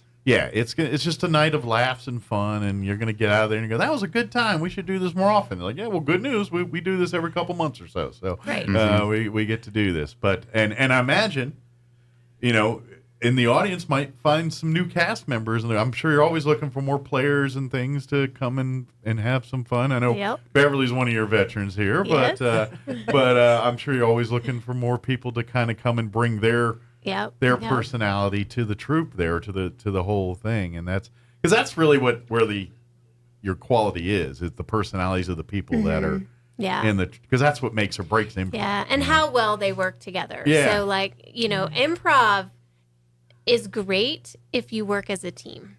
But if somebody is a lone wolf or wants to be the star, it doesn't work very well. If you got the ham that isn't willing to... Right. The best improv, and this is probably why those guys on that show are so good at it, is they know when to be the lead funny and when to take the back seat and let the other, this person's, they've got it, let's feed off that and add to that. And that's what you're talking about. Right. That's where it makes it good. It's like, okay, I see where they're going with this. Let me add to it, I always say that good improv is making the other person look like a genius. So if you can do that, then everybody looks good. Well, it's kind of to tie sports analogy here. You guys like Tom Brady, and why are they great? Right. Not because they're good football players per se, they are, but they make the people around them better players as well too, and that's what makes them great. And it's no different in acting as well too. And so that's so I'm guessing that even if you're maybe a younger person that's looking to pursue acting as a profession, maybe, or at least a hobby you want to do the rest of your life, come on out to, come out Friday night, watch it and everything, and then afterwards come and talk to one of the cast members here, and let's see what we can do. And always, and maybe that's the best way to get your foot in the door is kind of, or understanding. Maybe you did scripted plays in high school, and you're kind of right, not my thing, right? But this might be, and who knows, maybe. Next thing you know, we're going to see you at Chuckle Huts doing stand-up comedy, or next thing you know, it'll be the Joe Blow show right after Home Improvement or whatever. You know what I mean? And that's, you never know. But it's true. But that's it's just a lot of fun. So come out. So I'm curious. Obviously they don't know anything going in. They play blind. But for you as a moderator, how much prep? Like, because I imagine you got to have your ideas and things, and some of it comes from the audience, but you've got to set up like a scenario or a game, at least the style. How much of that is that you, or is that a committee of you guys, or is that something that it's just me? I basically so like at our practices or rehearsals, I teach them the games, all the games, so they know the game, they know how to play. So they understand when you say it's time for this game. Right. When I call the game out, they know the game, and I don't need to explain it. Sure. Because the audience is there and not waste time. Sure. But and then I imagine depending on you give a rudimentary explanation to the audience, this is blah blah blah. Right. They're going to put them in a scenario, and they're going to have to figure their way out of it. Right. Exactly. And then, but they don't know which games I'm going to pick, so I make a lineup of the games that we're going to do that night. Okay. They have no idea going into the show. And then I pick everything that the audience doesn't pick. So like if it's a scenario or the expert, those so you kinds fill of in things. the blanks. I fill in those when blanks. The audience missed some of the blanks you want to fill in. Right. Gotcha. Or like the last time I did it, I gave every audience member, as they came in the door, I gave them a 3x5 card. And said, put down a place, an occupation, and a random noun. And then you pull out one of these cards as needed and say, and then I don't even know which one's going to come out, and I don't even know what it is. Right. So that was a lot of fun. Do you scan those beforehand? No. Okay. But as I kind of like flip through them. Oh, that's not family friendly. Move on to the next one. Exactly. Can't see that one. All right, moving on to that. I got you. So yeah, that and that kind of helps me too, because then I don't have to plan as much. Sure. And then we also play a couple of games where we actually have audience members come up. And they join in as part of the action. Kind of, is it similar? Because, again, I'm drawing my comparison to Who's Line. Like, they'll use people as props for some of their games. Right. Or they have to move them. They're the voices, but they're the actual actor, and you got to put them in the... We've done that, and that is so funny. Oh, my God. That's very Especially cool. when you get, like, kids up there. Because kids will do anything, Sure. Right? Yeah, they have more or less inhibitions than adults. Oh, my gosh. It's hysterical. Yeah. So, yeah. Good deal. So, come on. So, now I got to ask the players. What's your favorite? Like, are you crossing? I hope we play this one tonight. Or hope is there a certain game that's your favorite of the bunch, or least favorite? I've got one favorite and one least favorite. So, my favorite is What Are You Doing? Because it's so much fun. Because you get to do some miming and a lot of noise. Sound effects and stuff, and you get to just mess around. Gotcha. Because you do something completely different than what you say. Gotcha. You're riding a horse in mime, and then you tell somebody, "Oh, I'm washing the dishes." Anyway. So it's kind of that twist that you like with you get to make the sounds, like the galloping sounds or whatever it is. But anyway, my least favorite game is Book in a Minute. Because I read so widely. And, man, she hands me a book, and it's usually something like Gone with the Wind. And I'm like, of course I know this story, but I can't remember it right now. Right. So I got to search my brain for something Gone with the Windish. Oh, I don't know what to say. Right. Well, the only thing that comes to mind is a windless plane. Anyway. See, my brain goes toilet flushing. I'm like, on with the wind. Well, and you know what? That's exactly where I go because I am an engineer in that field. And then I think, is that family friendly? Right. Yeah. Like, well, I don't know. We talk about potty humor in my family. All right, for you, Bryce, I know you're a newer player, but do you have a favorite and a least favorite yet? Well, I haven't played all the games yet. Okay.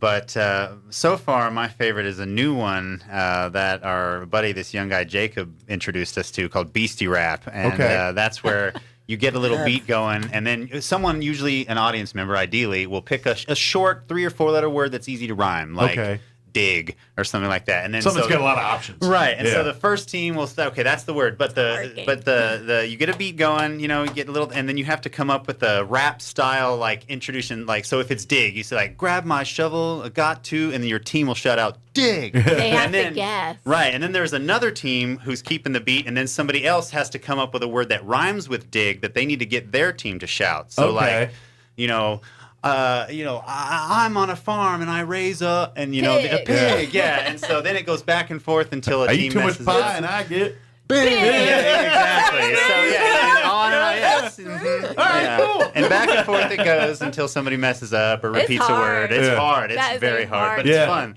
And like, it's I'm sure the longer it goes, the harder it gets because you run out of words and you run out. Or you come up with a brilliant one. Oh, I got such a brilliant one. And the person that goes right before you takes your word. And so now you have about 10 seconds to come up with something else. But like I'm starting to learn about improv. Sometimes, like when it goes way wrong, the train wreck is just as funny as if you were to play the game expertly. You know, so. Yeah, and my least favorite, I don't know. I don't feel like I've played enough to have a least favorite yet.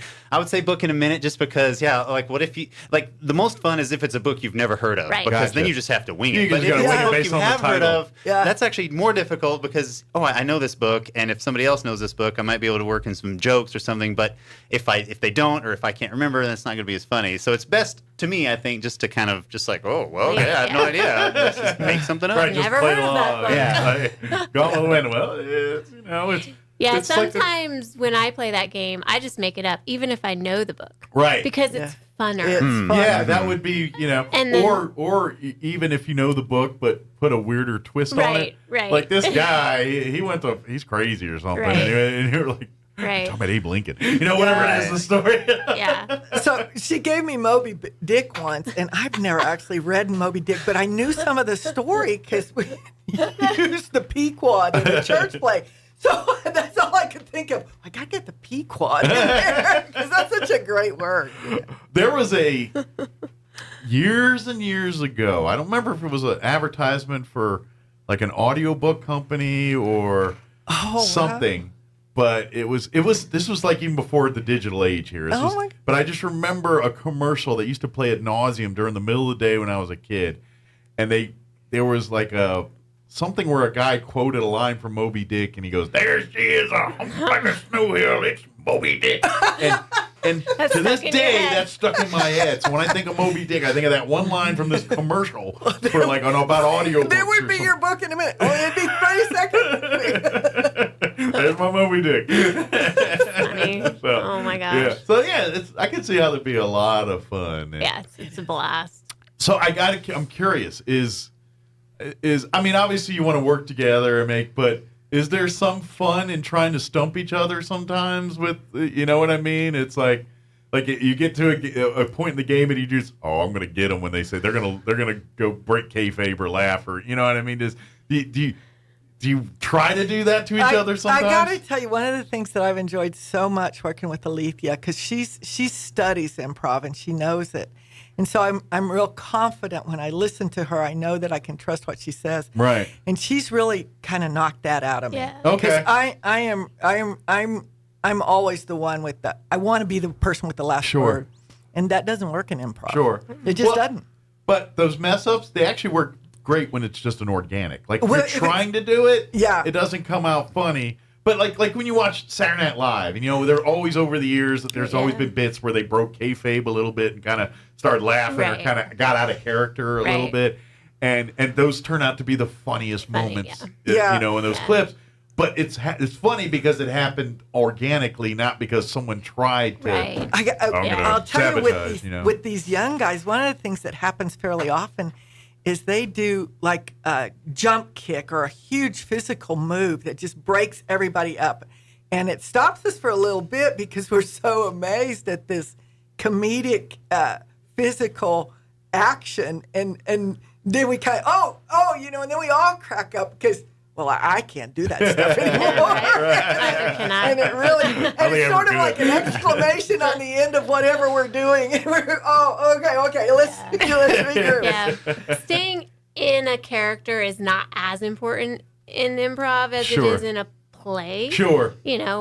Because it's more organic and it can be. Well, I know like for instance when you watch the Who's line and like they do certain like the one bit that I always thought was funny is the one where they put the guy through the sheet and the other guy's behind him with his hands and they gotta serve sandwiches and do all that. Right. They they mess with each other and that I know he hates onions, so let's load up those onions, you know what I mean? And stuff like that. That kind of stuff. You know what I mean? That's where it is funny and works in improv and that kind of thing. I just didn't know if any of that was going on, I think a little bit of that. A little bit. Well, some of us are still getting to know each other, Sure, you see feeling your way out a little bit. But the more we know, the more we're like, oh. Well, that's just it. The more of these that happen, the more comfortable you get with each other, and the more funny offshoot things like that will start happening too. Yeah. So that's a lot of fun. Yeah, it is. So come out and enjoy it. Come watch it. If you're like, well, I don't want to do this, but I sure would love to see what's all about. Yep. Come join us this Friday night. That's the next Mission Improbable at the Roswell Community Little Theater. Curtain rises at 7:30. 7:30. And cost is only $8 per person. Right. You can get advance tickets right now at the Roswell Community Little Theater's website. Just go to roswelltheater.com, and it's spelled live, like live theater, THEATRE, not like the eater, which is movie theater. It's theater stuff. That's how I remember it, the eater. Well, now that's how I'll remember it. Don't ask me how to spell. Yeah. Don't ask me how to spell therapist. But anyway.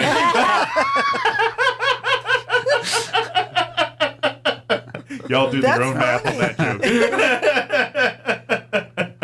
But definitely it's $8. You can get advance tickets. But if you forget or space out, no problem. Come up to the door. What time's doors open? About 7? Yeah. About 7. So you can come get there. Doors open at 7. Get you a good spot. And sit down and enjoy the show. And bring a date. Bring a friend. Bring a family. Doesn't matter. Come on out and have fun.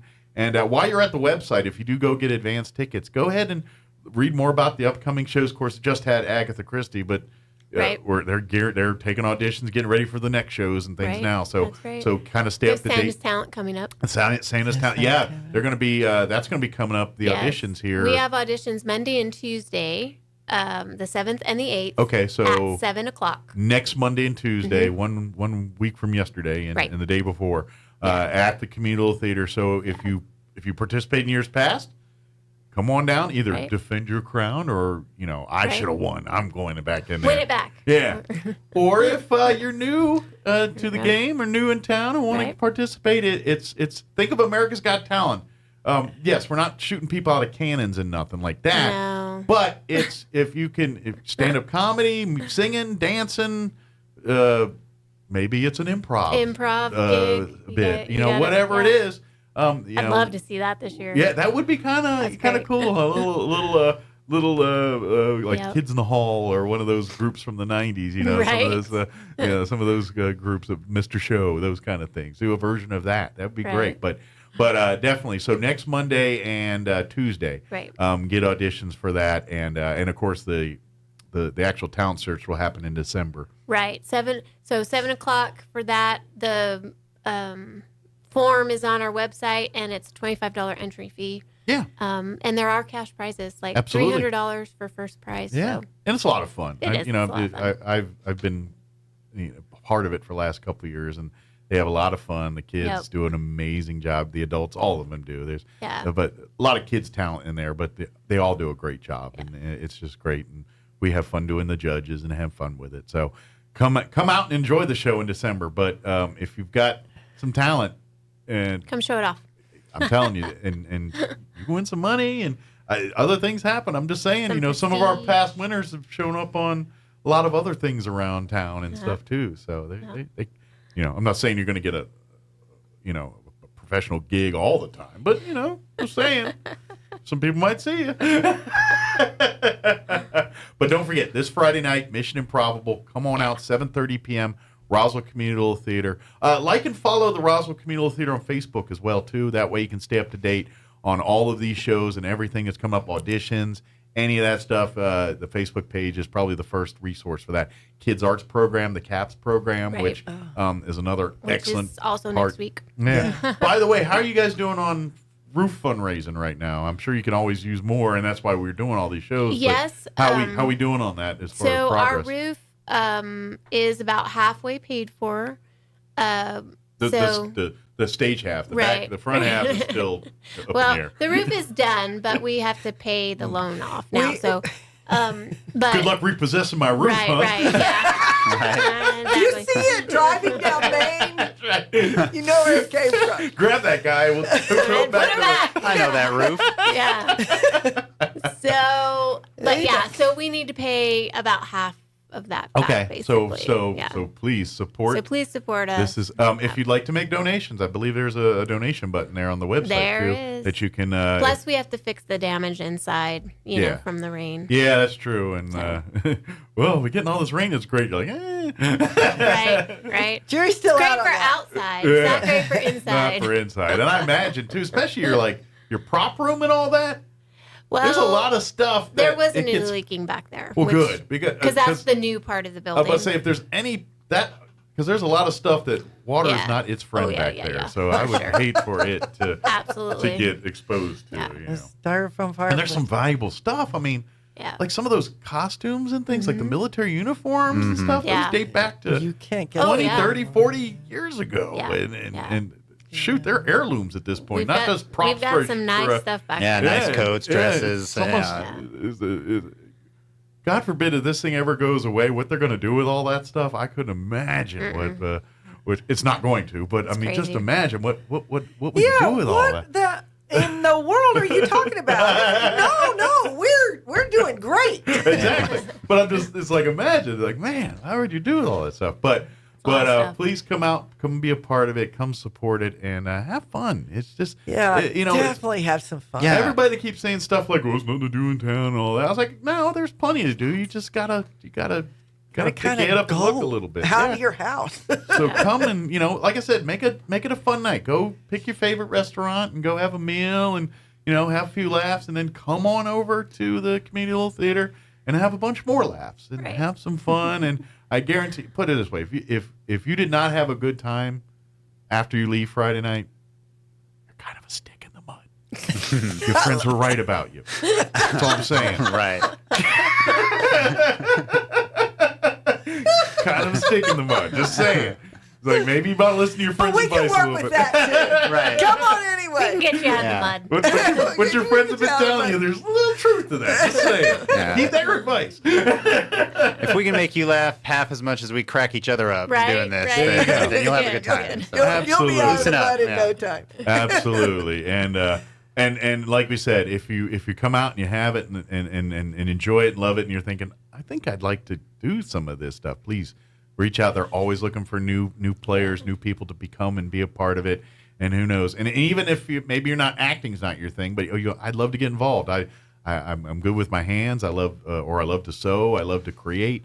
Whether it's by stitch or by hammer or by paint, whatever it is. All those skill sets are very valuable to the communal theater. Or if you're in the technical side, you're like, hey, I love the computers and maybe you're always Sound looking for and people that lighting. sound Sound and lighting. yeah.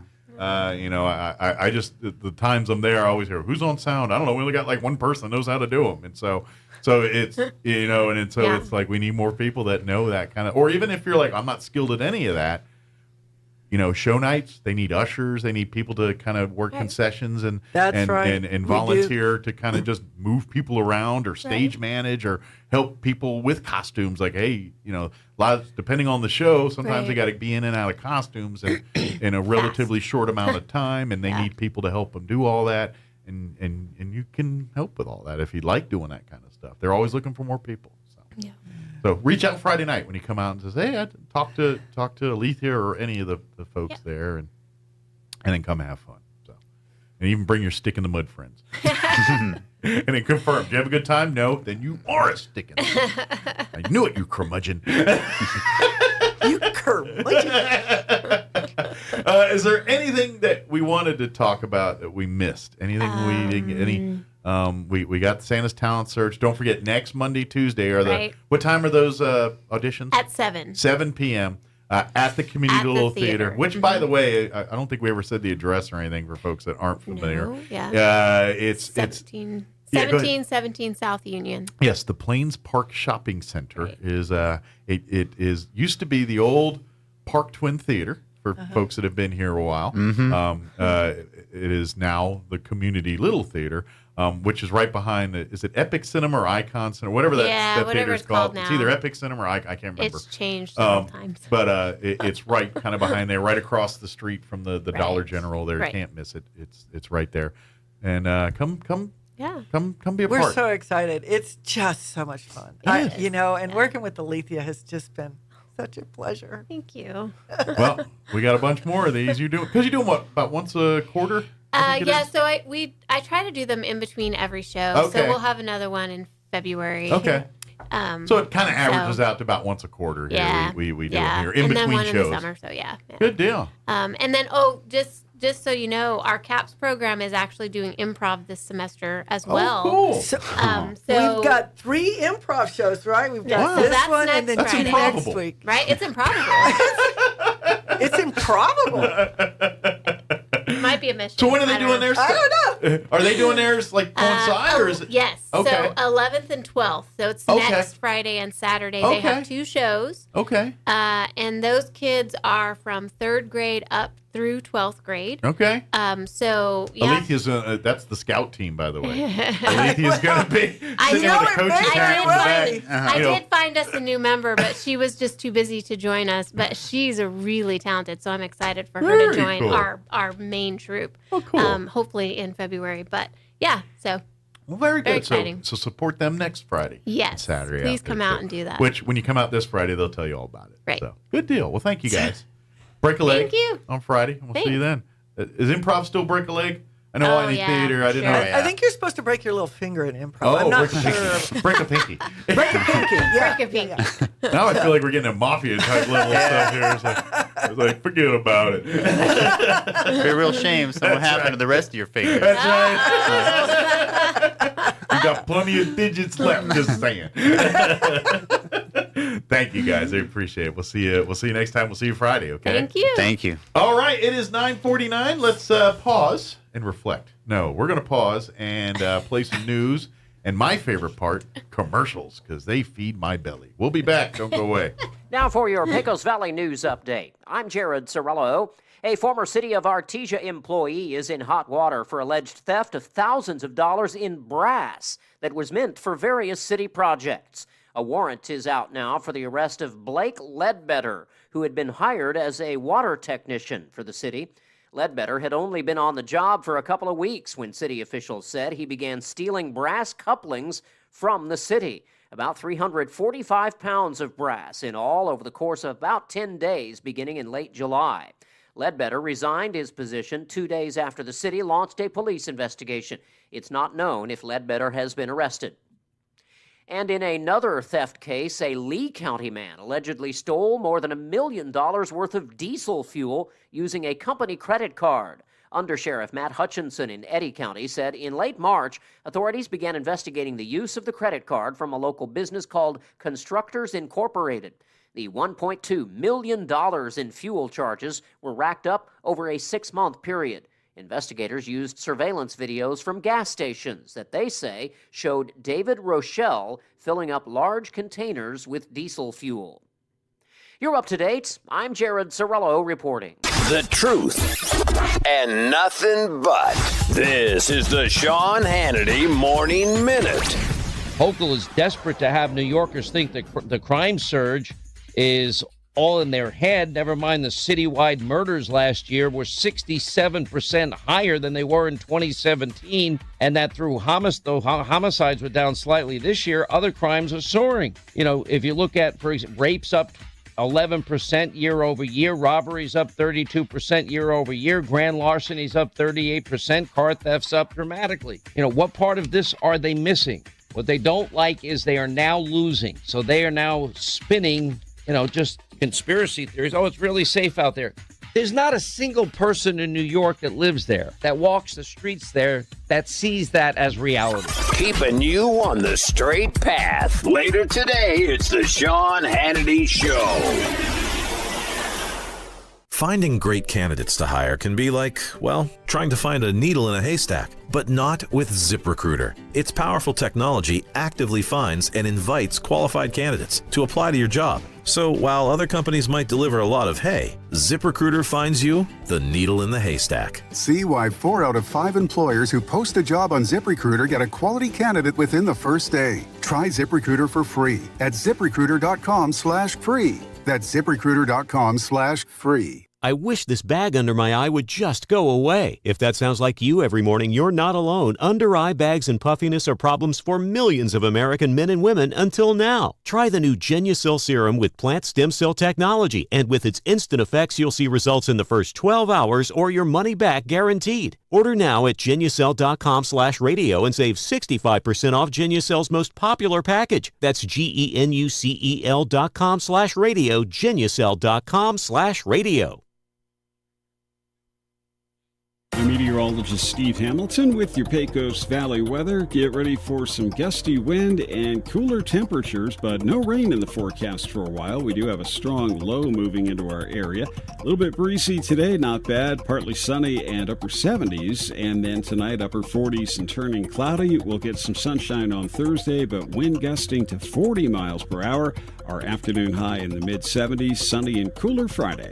That's your latest forecast. I'm meteorologist Steve Hamilton. It's time for the Chavez County Sports Report. It's the last week of regular season volleyball for New Mexico high schools, and Goddard is playing some good ball, heading closer to the state tournament. The Lady Rockets last night won at Artesia, the defending state champs, by a 3-0 count. Swept them.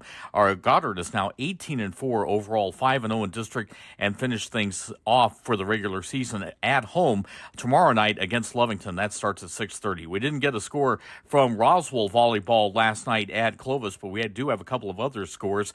Hagerman swept Loving 3-0, and Hagerman is now 13-9 overall, 5-2 in district, and will finish off the regular slate at Tatum Thursday night at 6 o'clock. Dexter gets swept last night by a score of 3-0 against Ruidoso. The Sports Report brought to you by DSI. Call DSI for all your office technology needs. I'm Eric Butler at Roswell's Talk FM 106.5. With the Wall Street Business Report, I'm Rich Thomason. Payroll processor ADP reports the U.S. economy generated a lot of private sector jobs last month, beating analyst expectations, adding 239,000 jobs. Wall Street opened lower this morning as the market awaits the outcome of the Fed's latest policy meeting. The central bank expected to announce a hefty 0.75 point hike in its key short-term interest rate, which will lead to still higher loan rates for many businesses and consumers. The Fed announcement is expected this afternoon. CVS Health announcing an agreement in principle that would make it the first major pharmacy chain to reach a nationwide settlement of lawsuits over how it handled prescriptions for opioid painkillers. CVS would pay about $5 billion over 10 years under the deal that, if accepted, would be one of the largest settlements over the opioid crisis. For the Wall Street Business Report, I'm Rich Thomason. Hi, I'm New Mexico's 5th District Division I Judge Eileen Reardon. This district covers Chavez, Lee, and Eddy counties. I want to thank all my supporters who believe in me and who have or will vote for me. I have integrity, honesty, and have consistently, to the best of my abilities, performed my judicial duties, and I want to continue as your 5th District Judge. As a voter, it's your privilege to go vote. You can vote early until November 5th or on Election Day, November 8th. Show your support by voting. I'm 5th District Judge Eileen Reardon, and I thank you. Paid for by the Committee-elect Judge Reardon, Steve McCutcheon, Treasurer. I'm Judge Reardon, and I approve this message. Jennifer from Trustmark Roofing here, and I can tell you it's not always easy being a female in a male-dominated business like roofing. I remember one time I was at a meeting to bid on the roof for a local college, and it was me and 13 men. Well, I won that bid, and I'd like to win your business too. My dad was a contractor, and I've been around building and roofing my whole life. I'm licensed and bonded, and I've forgotten more about roofing than most roofers ever knew in the first place. But what really sets Trustmark apart is an obsessive attention to detail that ensures that everything goes smoothly the first time. I promise we will treat you right with respect and we will make you happy. So yeah, it might be a bit odd for a woman to own a roofing company, but give us a try. Let us give you an estimate for your roof. I think you'll be glad you called. For all your roofing needs, call us at 575-755-ROOF or find us online at TrustmarkRoofPros.com. Trustmark Roofing, we put people first. Tabosa Developmental Services wants you to be a part of their team. Roswell area applicants are needed for direct support professionals. No experience is necessary with on-the-job training. Get paid while you learn. A variety of shifts are available. Must be 18 with a valid driver's license and a high school diploma or GED. To learn more about a career with Tabosa Developmental Services, call 575-624-1025 or visit online at trytabosa.org. Tabosa Developmental Services is an equal opportunity employer. Locally owned will get you in gear. That's because you've known us for years at Big O. Big O Tires. Now through November 13th, save $70 to $100 instantly on select in-stock sets of Pirelli, Nexen, and Aspen tires. Big O Tires, the team you trust. Installation charges extra. Required on all 4 tires. Not valid with other offers. Eligibility may vary. Disposal fees extra and shop fees extra where permitted. See store for details.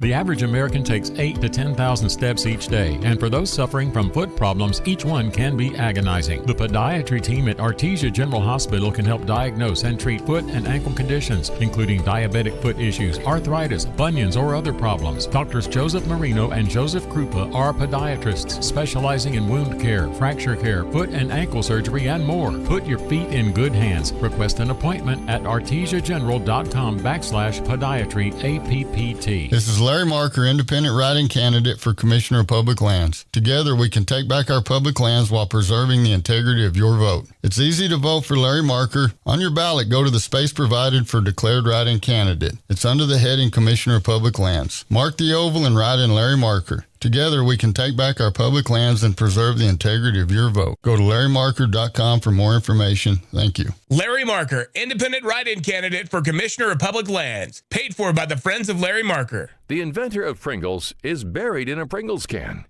I wonder if they got their hands stuck putting him in there. Here's Mike Winters.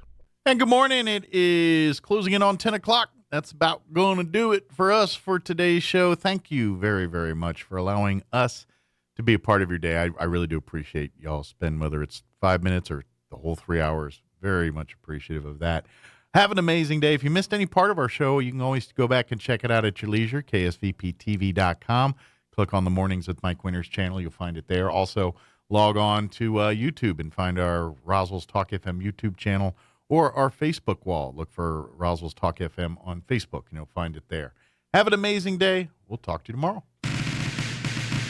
Your home for Armed American Radio is 106.5 FM, KEND Roswell.